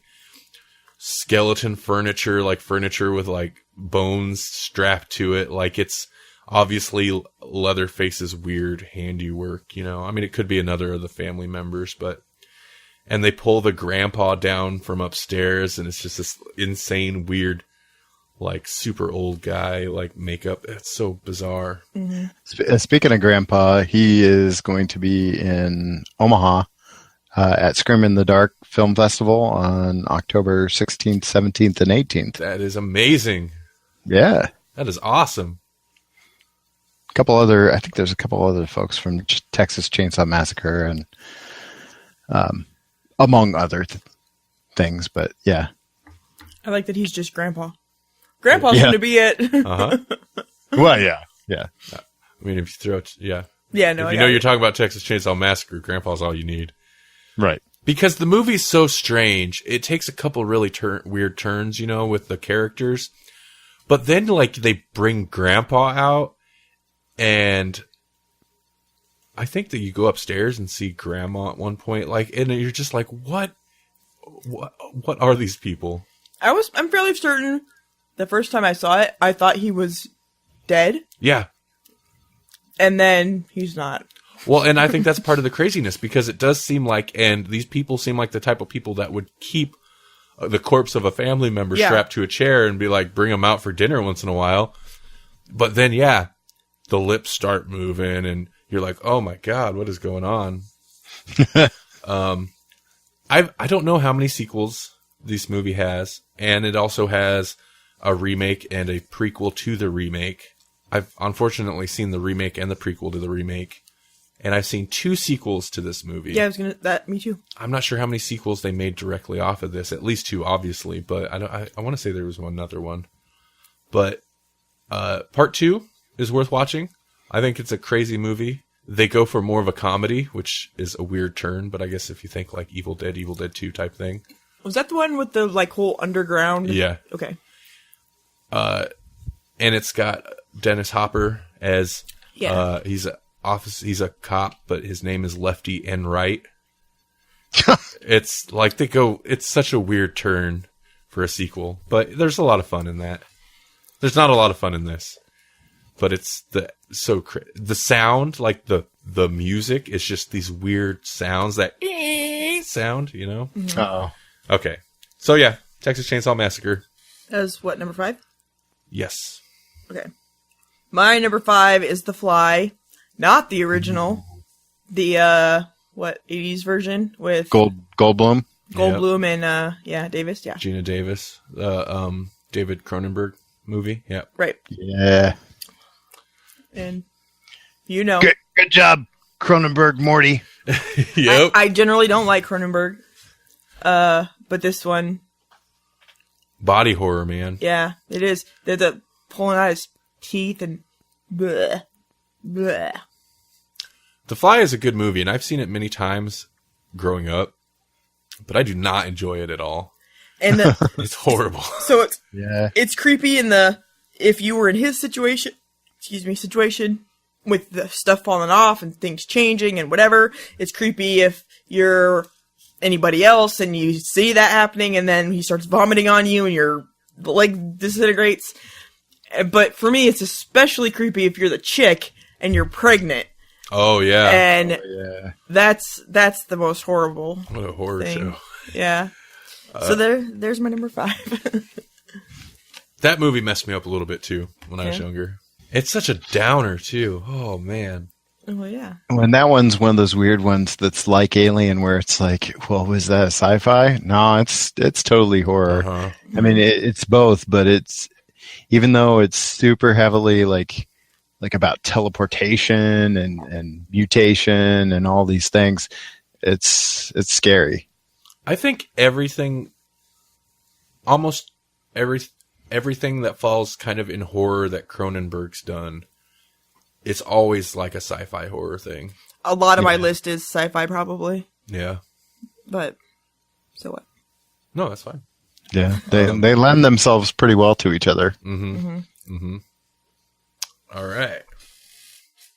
All right, my number 5 is Nightmare on Elm Street, and I think probably the first one was the scariest one. Oh yeah, for sure. That after that, they're just kind of funny. Yeah. Funny You know, I mean, yeah, well, you know, as funny as a serial killer that can invade your dreams is, but like the first one was genuinely scary, and actually the you know, like they did a New Nightmare, and I kind of liked that one, but then I realized everything I liked about that one was basically a straight rip from the first movie. So, And you know what? I had thought about this because I thought about putting Nightmare on Elm Street on my list because I did have nightmares about it, but it wasn't even like scary though. Even my nightmares about it weren't that scary to me. And it's because of Freddy Krueger. Because I like him. He's a likable guy. I'm not the afraid of guy him. that plays him is awesome. Yeah, too, I love Robert England's Yeah. amazing. Yeah. But I think if they would not have shown him and it would have been just like people rolling around with random scary slashes on them and things like that, it would have been a way scarier franchise. Well, I think that's why that first one was so scary to me, is that you see her like just pinned to the ceiling and it's like, oh my God, what's happening? Oh, and BT Dubs, we are talking about the original. Because, of course, they remade this one too. It's been remade. I never saw the remake. I have not watched It was the all right. remake. It was all right. It was all right. It didn't need to be remade. No, it didn't. You can't recast Freddy. There's no reason for it. Yeah. Robert Englund is alive and doing fine, as far as I know. He's Freddy. Just He don't is Freddy. recast him. He was at Crypticon this year, I think. Or no, he might have even been in Des Moines, Iowa for Wizard World. But yeah, I like Nightmare on Elm Street quite a bit too, and I agree. I think the first one is the creepiest. You don't have the established. I mean, it's there a little bit. Freddy's look is a little funny. I mean, it kind of takes away some of the mystery when you see him, but it is also like a really interesting and unique character design for this new villain. And you don't have the wisecracks so much. I mean, a little bit there. You can run, but you can't hide. Why are we listening to this guy? yeah. Oh man, I have to rewatch that episode sometime. I think the goofiest thing in the first one is the arm stretching. Oh yeah, out. it is. I think that was a bad decision, but the dream where she sees her dead friend with the plastic is so creepy. Even, and it's goofy, but even the phone with the tongue that comes out. Yeah. Oh, He's like, I'm your boyfriend now, Nancy. Yeah. Like, It reminds me of Nightmare on My Street, which in case you're not unfamiliar with it, Will Smith. the DJ Jazzy Jeff and the Fresh Prince. that song. Yeah, God. That's what it always makes me think of. Along the lines of the Child's Play, we rewatched almost all of the Nightmare on Elm Street movies a while back too. No, we wow. we got up to New Nightmare.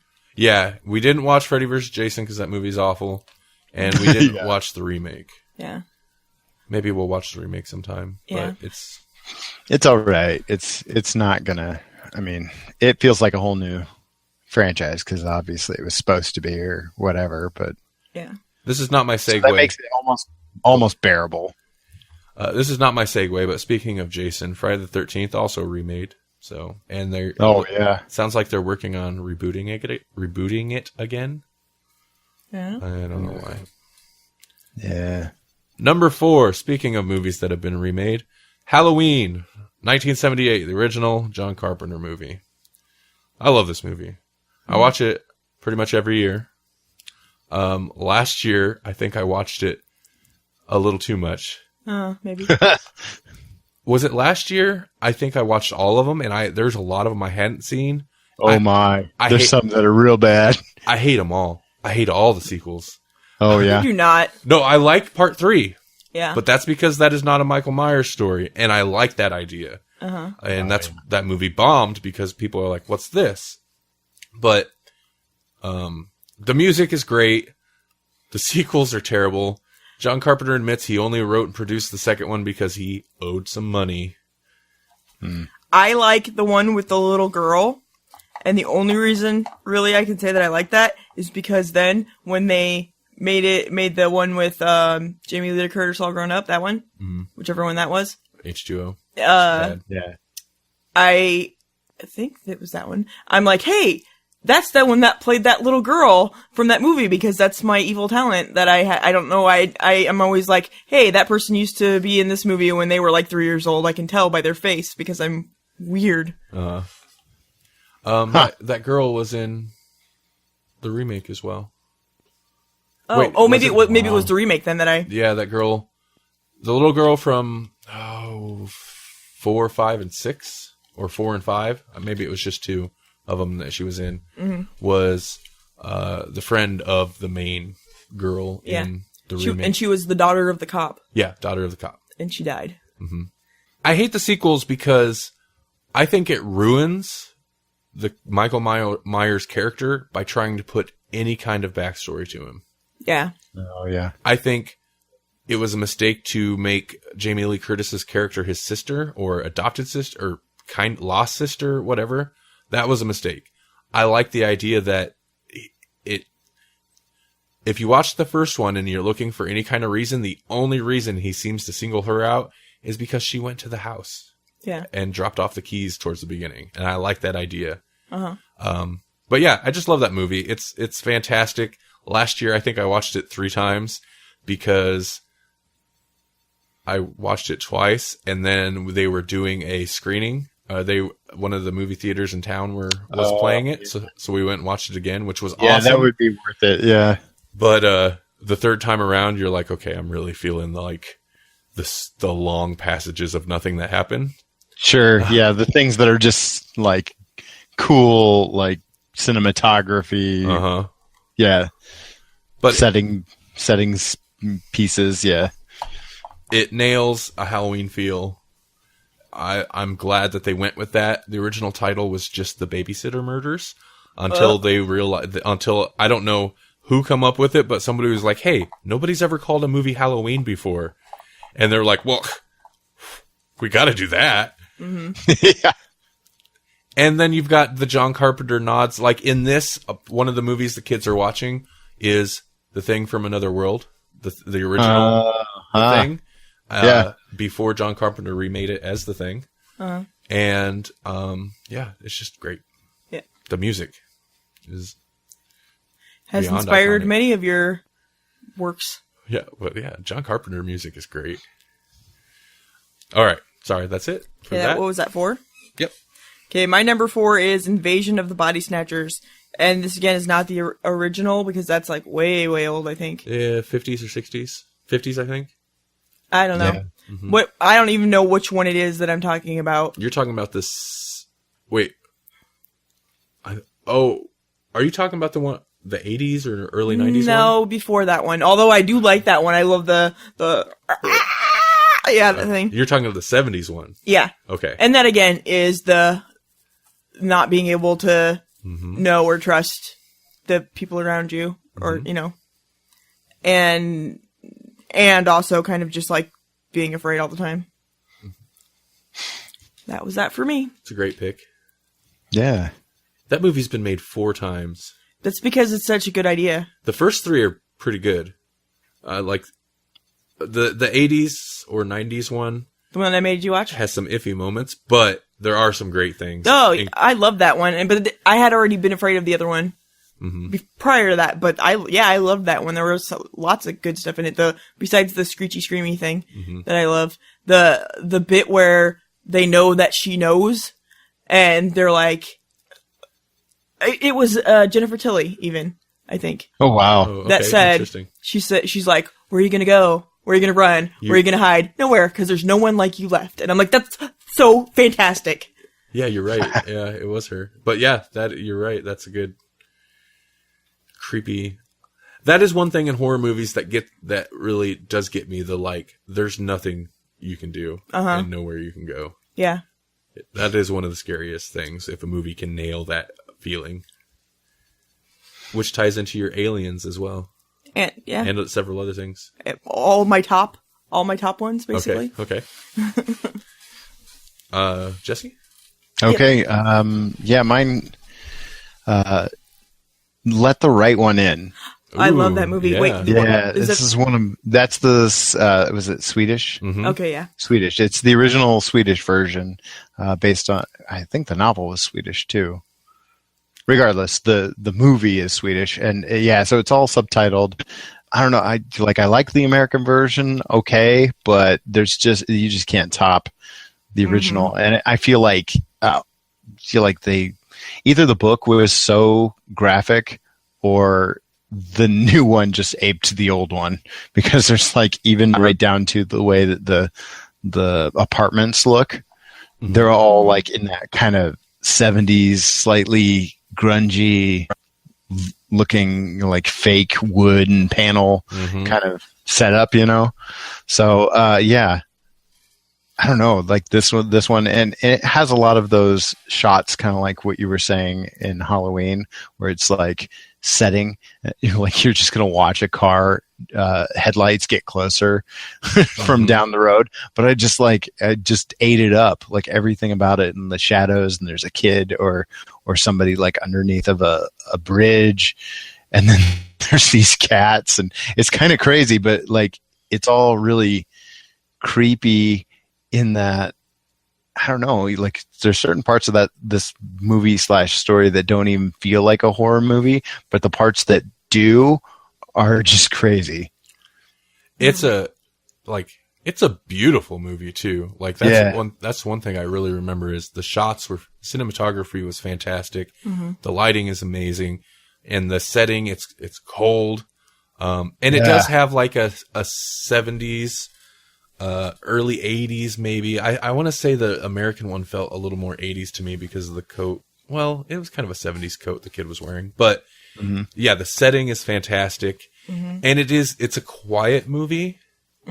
But some of the like horror stuff in there is genuinely disturbing. Yeah, for sure.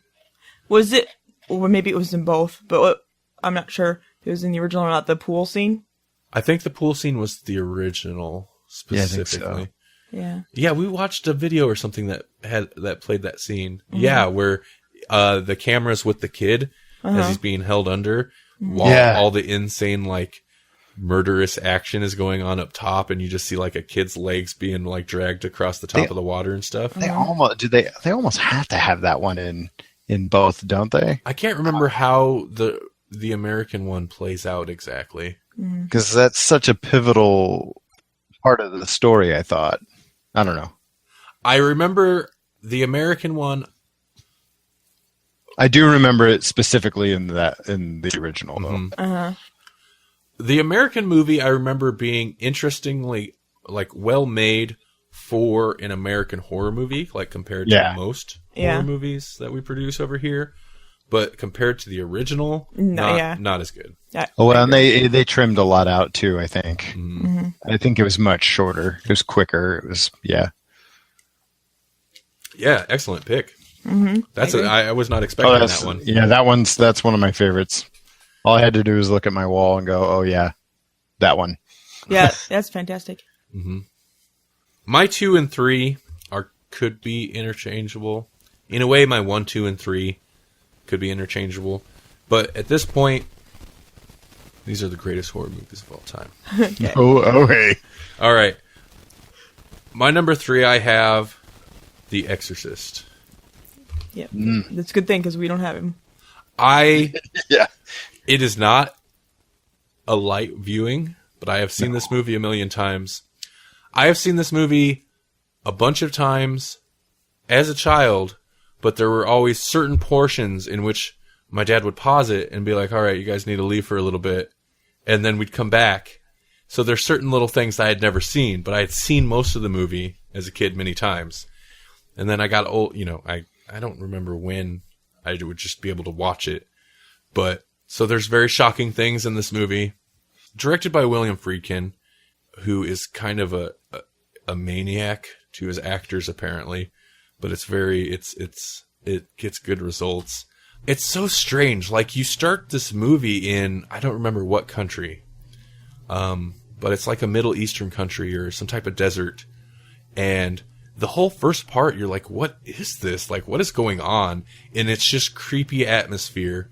And then you go to, I believe it's DC. And then you're following this actress lady. And yeah, I don't know. I have seen this a million times. This is one of those where it's not necessarily fun, but it's so, like, the horror is so effective that I can watch it over and over. This is one of the few horror movies that there's just certain parts, and it's not even necessarily like the demon stuff or like the possession idea, but there's certain things that are so creepy that it has like stuck with me where, at night after I'd watched this movie, then I really start to creep myself out. For example, the dream sequence that I think it's Father Karras, I don't know, that he has about his mom, and she's like walking up from the subway, and then she's walking away, and there's like the necklace or something falling, and then you got that demon face. Like that, the atmosphere of that dream sequence is amazing and horrifying. I'll tell you one thing though. Anytime I've been around a child that peed themselves after they had been potty trained, I always get a little scared. Do they look at you and say you're going to die up there? No, but they did pee themselves, and I'm like, something's wrong with you, child. Well, and children will they'll get sick or they'll just do weird stuff in their sleep, and this plays on that to where like if a kid does some weird thing where they're not like, I don't know, they do some weird thing and it's just like, oh my god, The Exorcist. Yeah, it's just really a horrifying movie. The re-released version, I think, is awesome in some parts, but I kind of think the original theatrical version is better because they overdid the weird demon face, humanish demon face that pops up. They throw it in some weird kind of cheesy places that I'm not a big fan of, because as it is, it appears in the original version, in the dream, and it might appear some other place, but like, and all it is just makeup, like a weird white and black makeup thing. Yeah, was it Pazuzu or whatever? Yeah, but it's a horrifying face. Yeah. And it has appeared in my eyelids when I try to go to sleep once in a great while. Well, jeez, you obviously have seen the movie too many times. Well, like you'll get the weird flashes, but that's one of those things where if you're in the dark, feeling a little creeped out, if for whatever reason your mind decides to flash that at you, like you just picks up like, hey, Exorcist, you're feeling like creeped out and vulnerable. Let's think about The Exorcist. That's not a good thing. So yeah, Right. The Exorcist is a good movie. It is a good movie. Yeah. Like I said, it's probably one of the best. I would definitely rate it as one of the best. I don't love watching it, so I don't know if I can claim it as a favorite. I think it's one of those that crosses into such a well-made movie. Like, there's certain movies that I can watch over and over. If anything, like, for the craft of it, I guess. Yeah. Sure. The way it's made. So this definitely falls into my criteria of, have I seen it a million times, and could I pick it up at almost any time and watch it? I could pick up The Exorcist at almost any time and watch it, because I get into the atmosphere and it's so well made. Mm-hmm. Sure. My number 3 is Night of the Living Dead. Nope. The original? The original. And for reasons I've already said, being trapped inside is one of them. People being crazy is another one. And not being able to do anything about it, basically. So... And you've already said far too much about... I mean, not too much, but you know what I mean. I've said too much. Anything else that can be said about the movie, you've already said so. Oh, and I have more things, but I'll hold my tongue for now. Oh, and you know, zombies. Okay, go ahead. My number 3 is Evil Dead. Nice. That could have been Evil Dead 1, 2, or Army of Darkness, you know, like all of them are wonderful. But yeah, Evil Dead's the bona fide horror of the 3. Intentionally horror. Good pick. Yep. We're on number 2? Number 2. The Thing. Okay. Oh, yeah. John Carpenter's The Thing. It is... it plays so well. Okay, first off, you know, makeup and the effects are amazing. All the practical stuff. But it plays very well on isolation. There's literally nowhere for them to go. And if they did have to go outside, they're going to freeze to death. So that's not a good option. I think those, kind of like with the Let the Right One In, there's something about like the cold winter or just like cold snowy setting just makes horror feel... Maybe it's more claustrophobic. Yeah. I like that. And then, yeah, also the horror of it could be the unknown, I guess, maybe. It could be any one of us. And at one point, they're even like, you know, do you even know if it's taking you over? So it's almost, plays on that a lot. And it's John Carpenter, excellent movie. The guy made a couple movies on my list and several movies that would be honorable mentions. Sure. So The Thing is fantastic. The musical score is not John Carpenter, but it's a very John Carpenter-like score. It's pretty fantastic. The prequel, whatever you want to call it, was kind of disappointing, but I had such low expectations for it that it was still kind of okay. I liked it. Yeah. And it literally leads right into the end, or right into the beginning of The Thing, so that's cool. Yeah. And The Thing itself is a remake, so... But it's not really. I mean, it's another interpretation of a somewhat more accurate interpretation of a short story. Yeah. So, yeah. I gotcha. We should make a Lawnmower Man that's actually like the short story Lawnmower Man, because the movie Lawnmower Man is nothing like that short story. Well... Does it still have the whole virtual reality thing? No. Oh. None of it. You know what? The I was Lawnmower going to say, Man is because about? this would be a good time to hit that again, since the Oculus Rift and all The that. Lawnmower Man is about a guy who looks like a pig that is eating the grass and eats over an animal and just eats it and freaks out the lady, and she starts screaming, and he runs after her, and then the story ends. Where did they get the movie? Wow. No clue where the movie came from. It's nothing like a short story. But anyway, okay. My number 2 Is the Lawnmower Man. is Rosemary's Baby. Okay. Oh, yeah. And I know there's, you know, demon-y things going on there. It's, you know, Antichrist and whatnot. But for me, the horror of it all is the not being able to do anything about it. It's like everyone is in on it. anytime she tries to get it out of the situation, nothing. She can't do anything. She's just stuck there and trapped. And at the end, she basically just has to give in and accept it because there's nothing else she can possibly do. Mm-hmm. And it so frustrates me so much. It made me cry. Really? It did. It is, frustrating helplessness. Yes. And I mean, I don't know, but I imagine being pregnant and worrying about all that and being in this frustratingly helpless situation. Mm-hmm. Yeah, I can see the horror there for sure. Right. All right, my number 2 should probably be renumbered. I would probably say that Let the Right One In is probably my number 2. But just how I've got these laid out, An American Werewolf in London is my number 2. And mainly, this is the first time I saw a werewolf movie. The transformations always were just okay, he's transforming. Uh-huh. American Werewolf in London, I vividly remember the transformation scene and go oh God, yeah, turning into a werewolf actually sucks. Yeah. They made it so painful. Mm-hmm. Yeah. And the makeup and effects are amazing. Mm-hmm. Yeah. It's a good movie.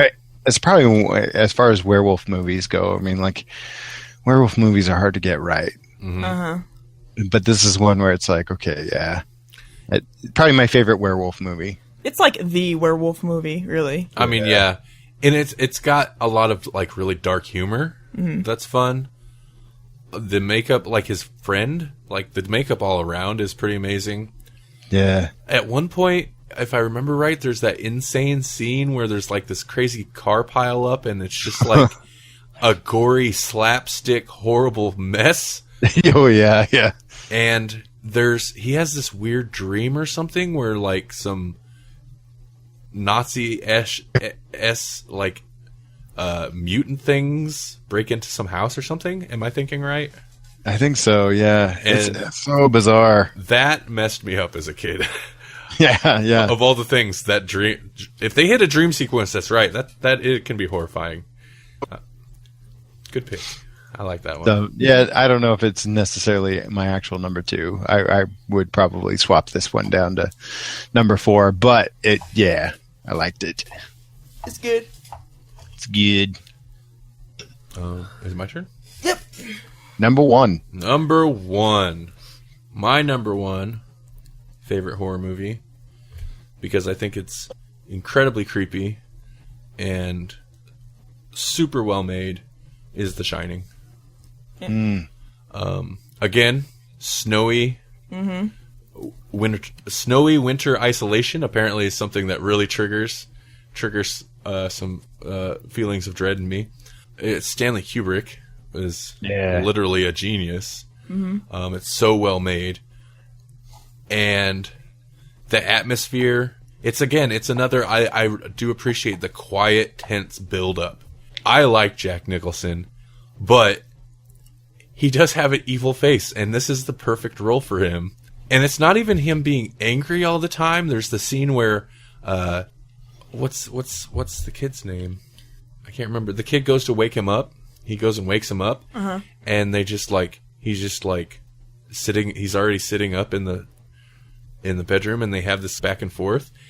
But Jack Nicholson's just really spacing off, and it's just so creepy. And then when things are going crazy, what is that furry thing going on? I think that's what it is. It's a furry thing. It's so weird. Where did that come from? Why is it there? And it's so bizarre. And the scene where Jack's talking to... Is his name? Yeah, it is Jack in that. Where he's talking to... is it Grady? I think so. In the restroom. About how he corrected them is fantastic and just insane. Yeah, it's just so well made.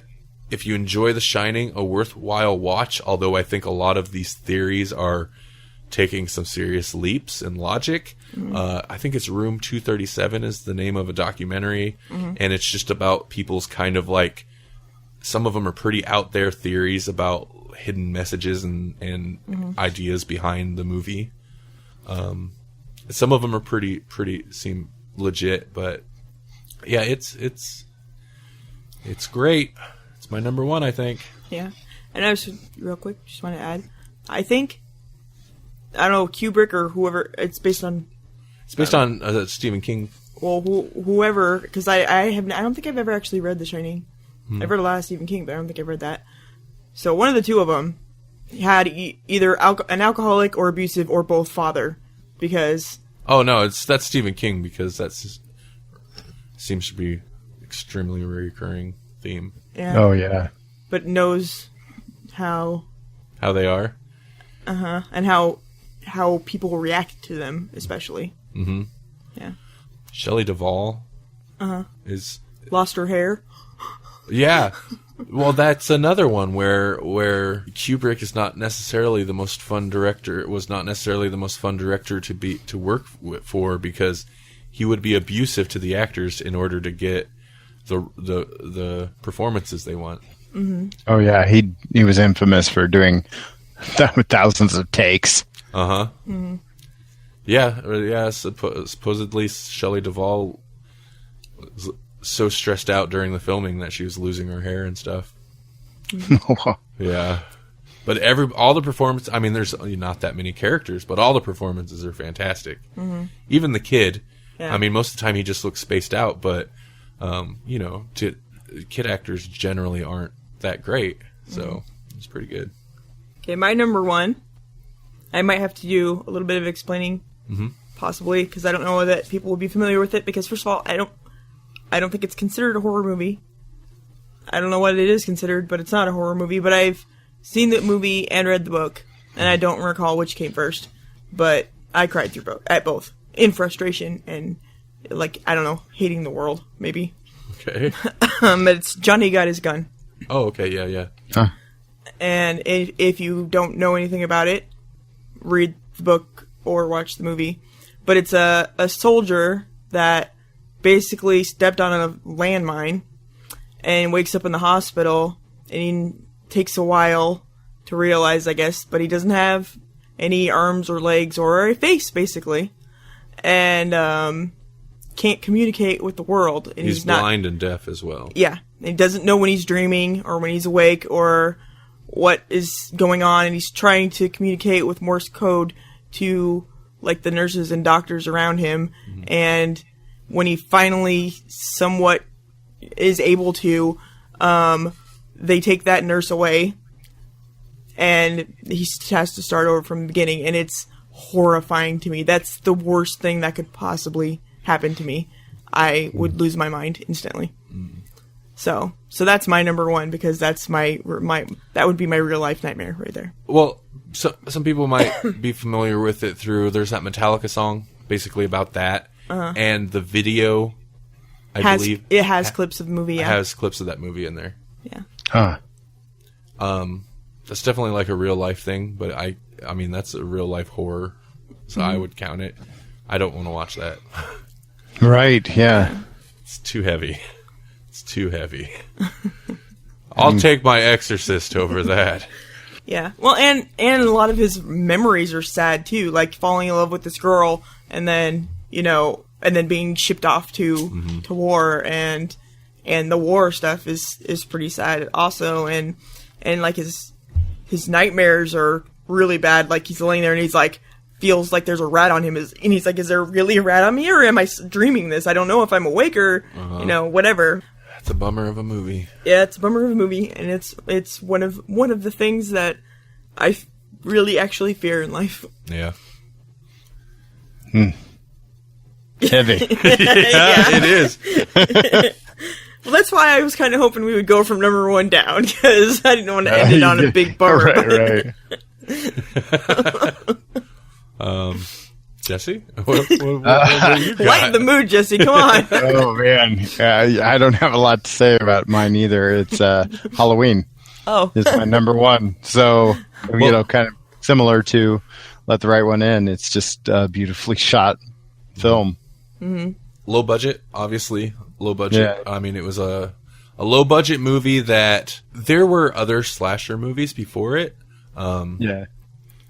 I mean, I don't know if people have come to like a a conclusion on what the first slasher was. I mean, I mentioned Psychos kind of definitely has, if nothing else, a strong influence on the slasher genre. This one feels like it could be the first. I mean, like it kickstarted the 80s, at least. It definitely seems like it established most of the formula and the genre conventions for the 80s slashers, with the final girl idea. And they don't have sex or do drugs. Yeah, like she's... And John Carpenter he claimed that wasn't intentional. That was just kind of the way it worked out, you know? The morality thing. But, yeah, it established a lot of stuff. And when he kind of became this monster thing, but in the beginning, in that first movie at least, he's just like this kid that was so messed up that just did terrible things, and then that basically was the trauma that carried through to create what he became. Well, and it plays it interesting because, I mean, he's just a guy, but he'll do he's there and then he's not there thing. And then at the end, you know, he disappears, and John Carpenter says he really regrets doing that because that is kind of supernatural. Because then he started getting hounded. The studio was like, "We want a sequel. We want another one. We want another one." Yeah. Where later I believe he said he wished he had just definitively killed him off. And if you watch Halloween 2, at the end, he gets shot. He's shot in the head, burned. Yeah. Of course, you know that doesn't matter. Yeah. But that's when he became kind of the supernatural. But I like the first one because he is a guy, but it straddles a little bit of like, I mean, he's not supernatural, but it's very mysterious. Even though you know who he is, you know his name, you've seen him as a kid. And also they call him in the credits, he is the Shape. I mean, it's Michael Myers, but they refer to him, at least when he's in the mask and all that, the William Shatner mask, which is fantastic. They call him the Shape, and I think that's fantastic because it's just a guy in a like a jumpsuit type thing. Yeah, I think it's a mask. I think it's like a a jumpsuit. Yeah, but like from the guy, the mechanic guy in the truck that he killed. There's not much in the way of blood or gore at all. Some of the deaths are still pretty disturbing. The one super classic one where he lifts the guy up and stabs him, and then like that's a super strong knife right there. Yeah. Can hold the weight of a man. But it's a great scene, you know. Depending on how my mood is going, almost any of my top 4, which would be Halloween through to The Shining, I could switch those around. So Halloween could easily fall up towards my number 1 as well. If you hadn't watched it 3 times last year. If I hadn't watched it 3 times last year. Yeah, right. And those sequels, man. The third one is interesting, and apparently, what John Carpenter, because he produced it, he didn't write it or direct the third one, but he was hoping then to like make it so that each Halloween movie would be a different story. It'd be a Halloween story. Okay. Well, that's kind of clever. Yeah. And, I mean, I don't think the third one's a great movie, but I enjoy it quite a bit. But the problem is, he caved and made a Michael Myers story for the sequel, so you've kind of already set yourself up to fail there. Right. Yeah. But, yeah. Honorable mentions? Oh, yeah, let's run through some honorable mentions. That'll lift the mood. Yes. Yeah. I'm going to give you all of mine in just one big... Okay. Okay. The Ring, because I really liked it until they made the sequel. The American Ring? Yeah, and it got a lot of hype. I didn't even know about Ringu until years later. Okay. But the first The Ring, because I did not know about Ringu, seemed very original and different and the best American horror movie I had seen in a long time. But I didn't know it was a remake. Cube's fun. Was fun. The Signal, not the recent one, but the one before that was like an anthology type thing. Yeah, it's like 3 stories, but it was kind of involving the same event. Yeah, and that was great fun. And I thought it was a good movie, too. Shaun of the Dead. Yep. Fun. Fun and fantastic. Slither also. Slither, yeah. These are ones that I actually enjoy, not ones that scare me. Cabin in the Woods. Yeah. Tucker and Dale versus Evil. The perfect double feature there, Cabin in the Woods and Tucker and Dale. Yes, and Coraline. Really? And I think Coraline is the scariest children's movie ever made. Oh, okay, Darn button eyes, evil parallel world parents. Yeah, that is pretty crazy. Is creepy, and if I were a child, well, actually, I take that back, because I watched half of this stuff on my list when I was a child, and so that's my bar. But if I were a child that wasn't allowed to just watch whatever was on TV, Coraline would terrify me. And most children these days are not allowed to just watch any random thing like I was when I was little. But that's why I'm awesome now. So awesome and well-adjusted as an adult, because Hellraiser was one of my favorite movies as a kid. That's sending some weird signals to kids, man. Hellraiser. Yeah, I know. I want to throw Shaun of the Dead on my honorable mentions because it's such a good movie. I think it's so well made that I was almost tempted to be like, well, it still fits into horror, and I think it goes to some pretty heavy plate. Like it hits some serious moments, and the buildup of the zombie outbreak is creepy. That I think it would fit, but it's such a comedy that I was like, it's still way more comedy than horror. Well, that's what most of these were, comedy. Most of the ones on my honorable mention list, but they're fun and I like them. Return of the Living Dead. I would like to mention on my honorable mention. It's fun. Is that the one with like the rain? Yeah, the rain and the punks and the in the punk graveyard. cemetery sex weirdness. Yeah, that's fun. There's some funny stuff.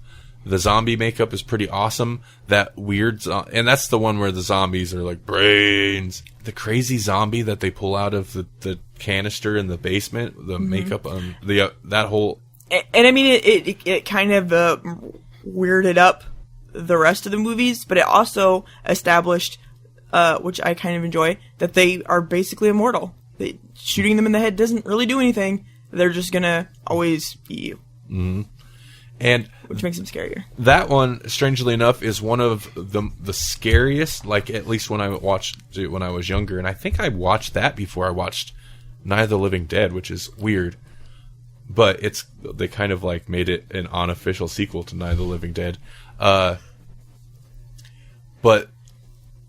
that one plays on there's nowhere you can go.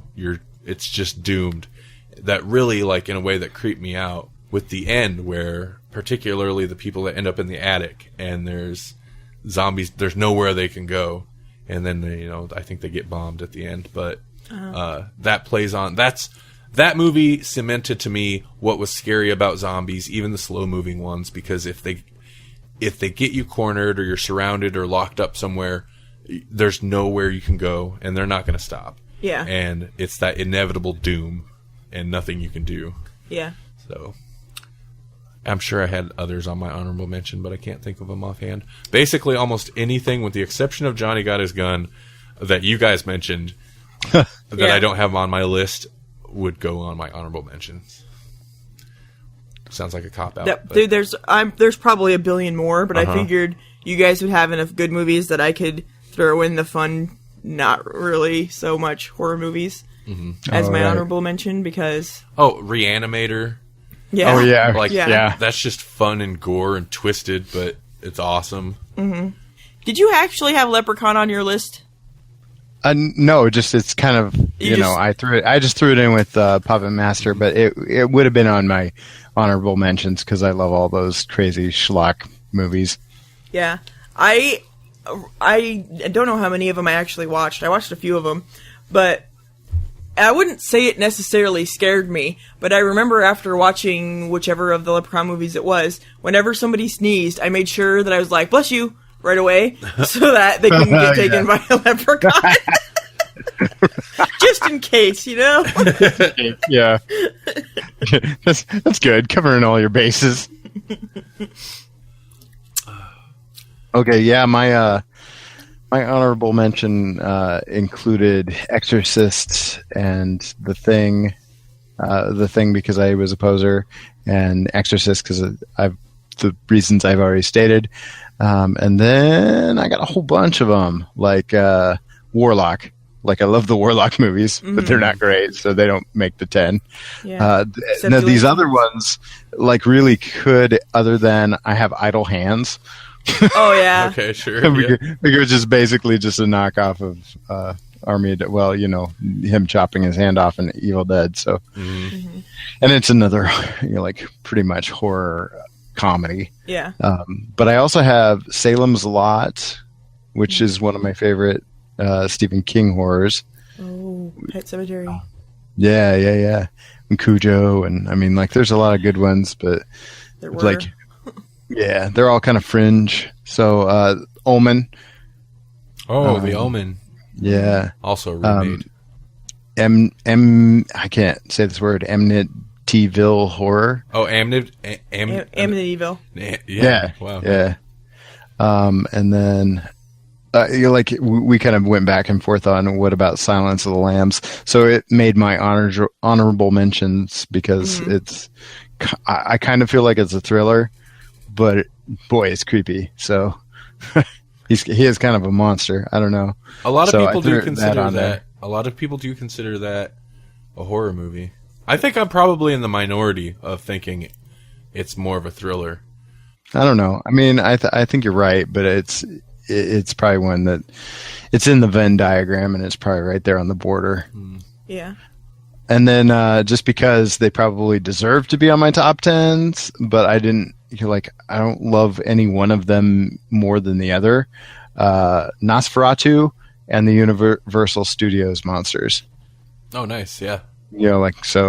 All those. Like Wolfman, I mean, like that's the hard part. It's like how do you say American Werewolf in London is better than Wolfman? Because I it don't is. know. I'm sorry. I mean, like it made more of an impact on me as a kid. So yeah. I guess if you're going but it's really hard with stuff like that, like classics, because at the time they were great, but both kind of revolutionized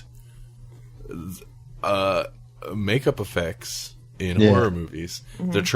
Specifically the transitions. Like if somebody now could make a werewolf movie and really nail that transition scene, that seems to be those are the moments that like go down in movie history.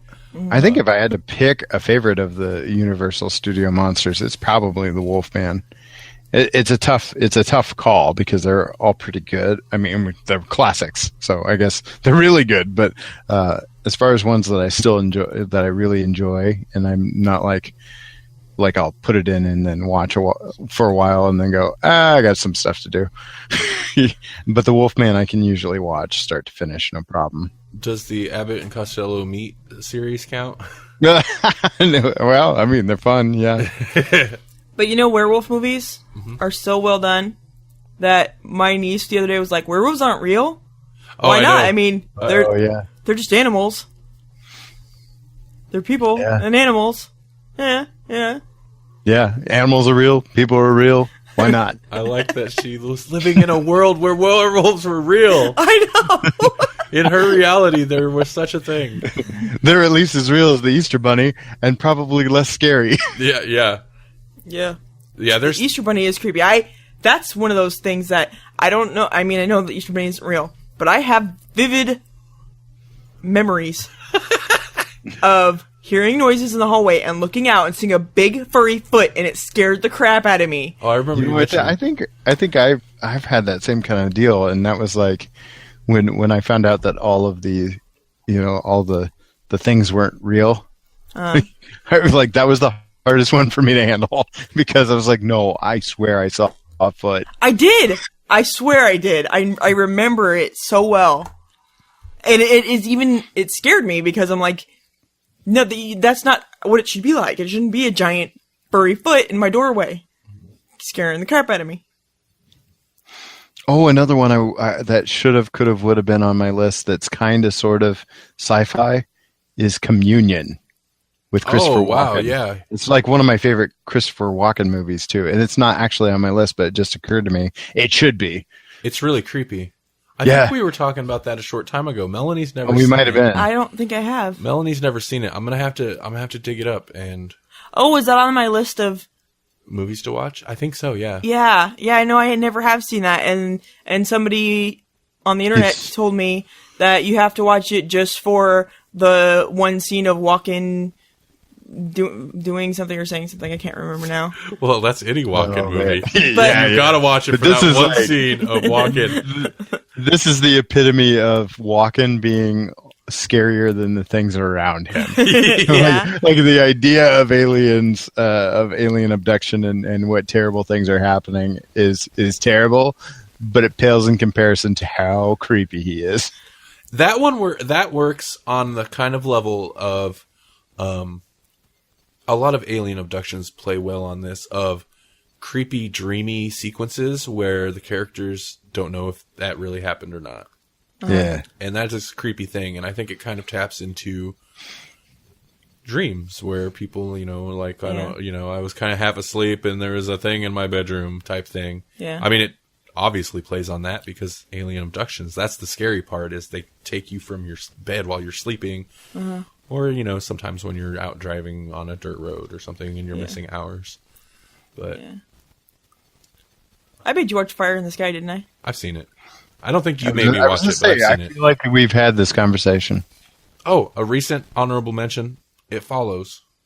Yeah, I've been hearing good things about that. I yeah. almost put that on my list, but I didn't because it ended up not being scary at the end, but it's a very, very scary concept that would be scary. Yeah, it's a very scary concept.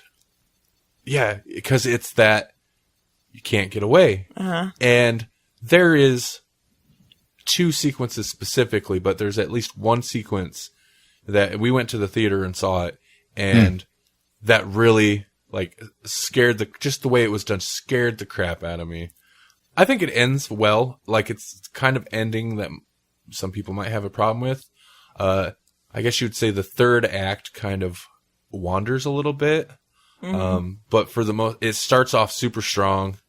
The creepiness is super creepy, and I like the atmosphere. It's kind of a throwback. It's kind of got an 80s feel, but the time period in which they set it is strange because everybody's watching tube TVs and they're watching like monster movies and old movies on black and white tube TVs at the same time as this chick has like a compact that's basically like an e-reader that she's reading. It's like such a strange mesh of like, it's intentionally set in a period that you can't nail down. Yeah. It's pretty strange, but it's a good movie. It's super creepy. The concept feels very original, but also ties into a lot of kind of 80s horror themes, the sex stuff and all that. Yeah. I also thought about putting the Babadook on my list, but then I was like, but that didn't really scare me. But it's a good, scary, super atmospheric. Yeah. I dig honorable atmospheric horror movies. Yeah. Some people don't like it. I like a good slow burn, creepy movie like Session 9. Would definitely I'd throw an honorable mention. Stuff like that. And if it's creepy with a strong ending, that's good.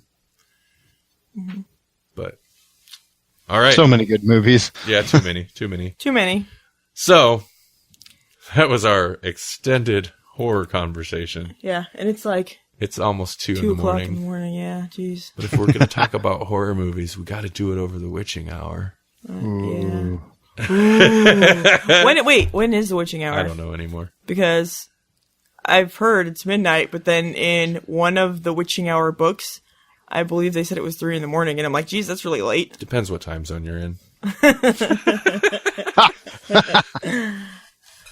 I probably missed it. The funny thing is we did all of that and we didn't even really tell the listeners why. Those are our future predictions. We just started making international incidents. And I haven't posted anything about, so nobody's going to have context for that. Too bad, haha. We were trying to get something together and it didn't work out, but that's okay. Either way, you should go listen to Fat Boy and Captain Llama because it's a good show about comic books and movies. And check out the Brandon Lapani show because he still does some tech news. That's usually some of my favorite stuff because he tells me headlines that I never heard it. I missed. Oh yeah, totally. And he goes on some pretty unusual rants at times. Yeah. Well, he picks out interesting news stories for sure. Pajama pants. He draws. Yeah, pajama pants. He draws the line in some pretty funny places to me sometimes. Yes. So it's fun to hear his rants. Yeah. But yeah, we were trying to get a International Podcast Day special together, which was September 30th for the listener in the future. And it just kind of fell through because I didn't have my time zones down. We're gonna get this down. I think we've had this problem in the past though. Like Time last zones time we were already an hour early Mm-hmm. last time, and this time it was like the opposite. Like we thought it was an hour Well, and it's later than it was.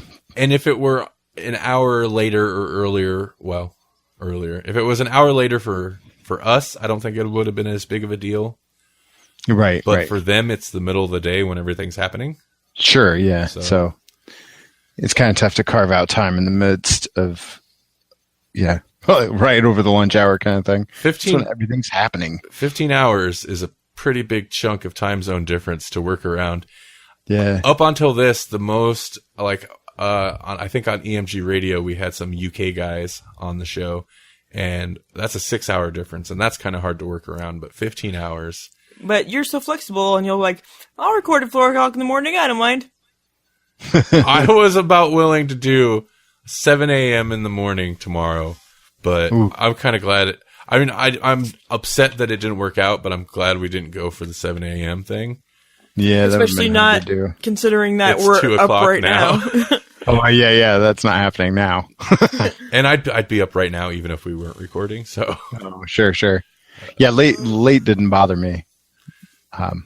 yeah, I function better now than I would have at 7 in the morning. yeah, I think so. For me too. Yeah. Melanie would still have just been up. Yeah. She's off Oh, tomorrow, sure. so she's like, Well, I would have been up, but I wouldn't have been functioning well. Like the dogs would have made me get up. Oh, I'm off tomorrow. I thought you said she's off the bottle. And I'm like, what is that supposed to mean? off the bottle. So what? That'll wreck you. I ran out of rum, so I'm just never going to sleep. What is that supposed to mean? It's the only thing that puts her to bed. No, you're off work tomorrow. Yeah. So if you knew you had to get up early, you'd probably just play Fallout all night. Yeah, I probably would. Yeah, I know. I seen you looking at the computer. No, I was reading my new thing. Your new horrible message. That one's not that bad. Oh, okay. Volcanoes are dangerous and hazardous to your health. We should. Boy, howdy they are. Boy, howdy. What was the name of this episode again? Boy, howdy. Thanks, Obamanation. Oh, okay. Abomination or weird hairs. Or weird hairs. I got a real funny look from Holly as she walked by, and we were, no context for either one of those.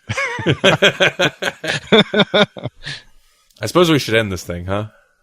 Yeah. That's very true. Yeah, Jesse's like, yes, please. It's an abomination. Happy Halloween, everybody. Happy Halloween! Happy. Weird hairs. This is Jesse, and do you understand the Grawlix that are coming out of my mouth? This is Randy. Back into the Grawlix. Back into the Grawlix. This is Melanie, and your God Grawlix right, they didn't.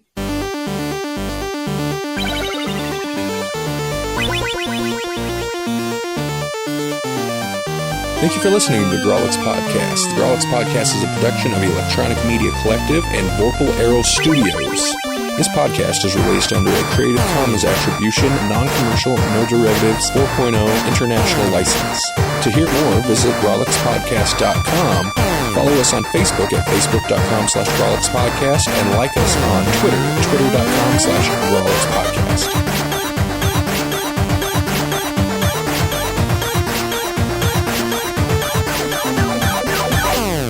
But then if you hit things that are too real, I don't like a lot of like true life horror stuff because I don't handle it well. I don't know what that was, but I don't know what that voice was supposed to be. You went Texas Chainsaw Massacre on it. I don't handle it well. And, something like Texas Chainsaw could be real, but, Again, super extreme. The Saw can't really be family. I mean, it's genetically impossible. the Saw is family.